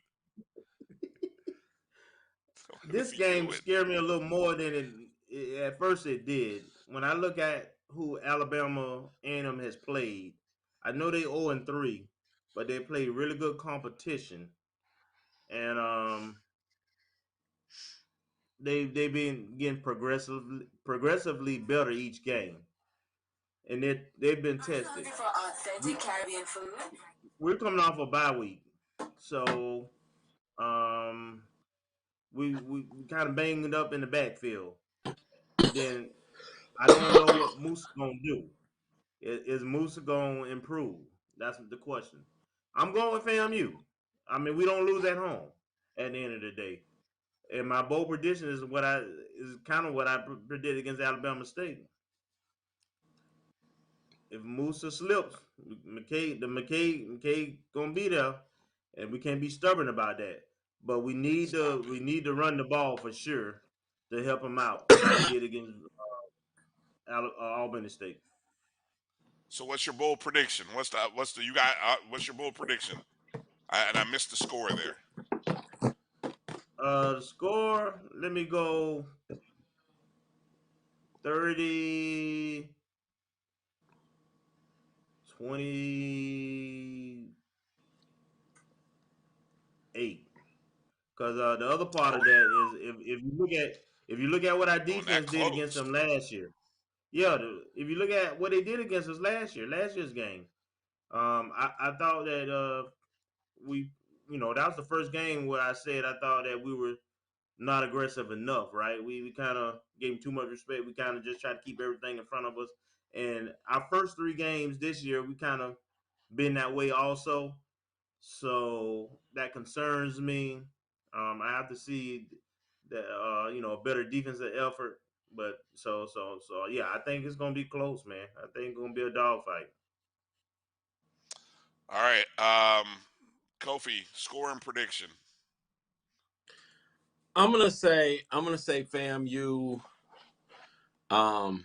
24, A&M 14. Okay. Any bold prediction outside of that? Musa doesn't throw an well, I can't say that, doggone it. I want to say it, but I can't say it. FAMU's defense gets 2 turnovers. Okay. I'm gonna put it like that. FAMU's defense gets 2 turnovers. Okay. All right. I am going to go with a Musa bold prediction. I'm going, let's see. Now, I don't think, did he throw for 300 against North Carolina? 2, it was Anybody 2 something. recall? It was like 285, I want to say. Yeah. Okay, so I'm predicting this will be his first 300-yard passing game of the season. I'm really scared now. I'm going with a I'm score. really scared now. We're gonna throw the ball that much. Stop it. 27-21. FAMU 27-21. I like Musa to go for 300 plus and 2 touchdown passes. So I don't know. That's my bold prediction for this weekend. Okay, right. Kelvin, I know you'll be there. Kofi, will we see you this weekend? You're gonna see me. I've got to do a pregame show in Atlanta. But so I'll be coming from Atlanta, but I'll be back. I'm gonna sit in my section. I like sitting in my section, see, because I know if I come up there, you might bump into people. No, I don't mind bumping into people. I don't mind. Okay. Listen, I don't mind bumping into people, but I like to enjoy the game. You understand what I'm saying? Right. I don't like, my Section O people, we talk noise up there in Section O. We do what we do. It's right there on the 50. We have a good time. I can see everything. All right. I love the atmosphere and dealing with my people. Queen B talks all her noise. We talk trash. Floyd and his family, they're not going to be there this weekend. So I like sitting in my section. I don't know. I'm going to pray about it. Let's make sure because I got my thing. See, I can't see you before the game. See, every time I see you before the game and during the game, we lose. So, no, I ain't sitting with y'all. I'm going to sit over on section O. And don't come over there. What?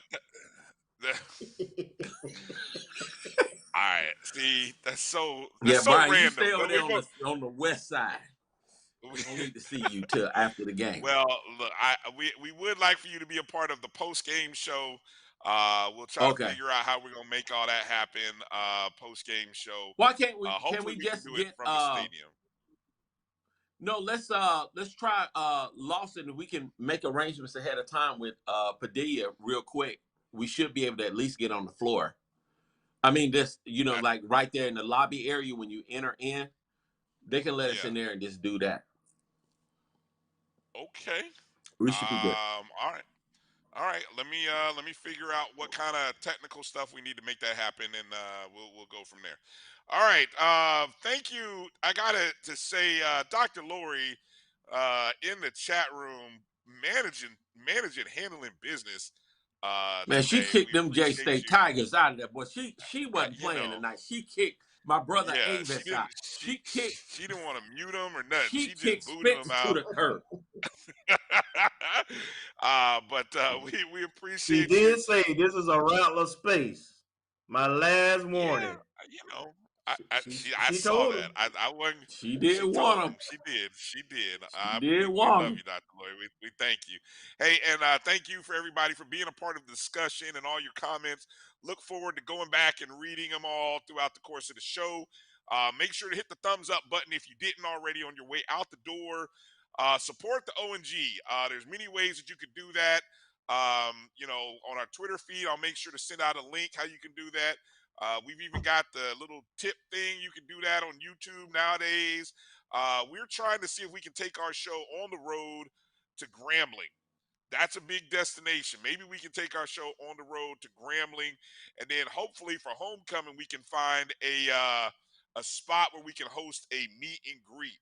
Maybe like a Friday night meet and greet or something where we could, have a little ONG social. So if you guys got any ideas, hit us up, send us an email, ongstrikezone@gmail.com. If you got some suggestions on where we could do some of this stuff at. Always your support is greatly appreciated. Follow us on Facebook, Twitter, and Instagram @ONG Strike Zone. Go download the Jericho Broadcast Network's app on the Google and Apple Play Store and look for the podcast on the BCSN Pod Zone. But the biggest thing you can do for us, guys, share the show with Rattler Nation. This show continues to grow. We know people are watching. We know people are listening. Continue to share it. We need the followers and all that. We need the numbers to get up. So let's help us. We're trying to get to 1,000 by homecoming, on the Twitter and Instagram. That's small time, but we're doing it organically. We're not buying any followers. So we're doing it all organically, all true, legitimate likes and subscribers and follows. We're not buying anything, so can't afford it. But anyway, that's going to do it for tonight's show. Thank you to everybody. Thank you to our producer, Mel, for hanging in there and working with us. Appreciate you guys. And for my guys, Kofi and Kelvin, I'm Brian. And Rattler Nation, be safe, be strong. And when you get up to Tallahassee and you see a bulldog, you just let that bulldog know, watch out for these Rattlers because we're going to strike, and strike again, baby. Peace out.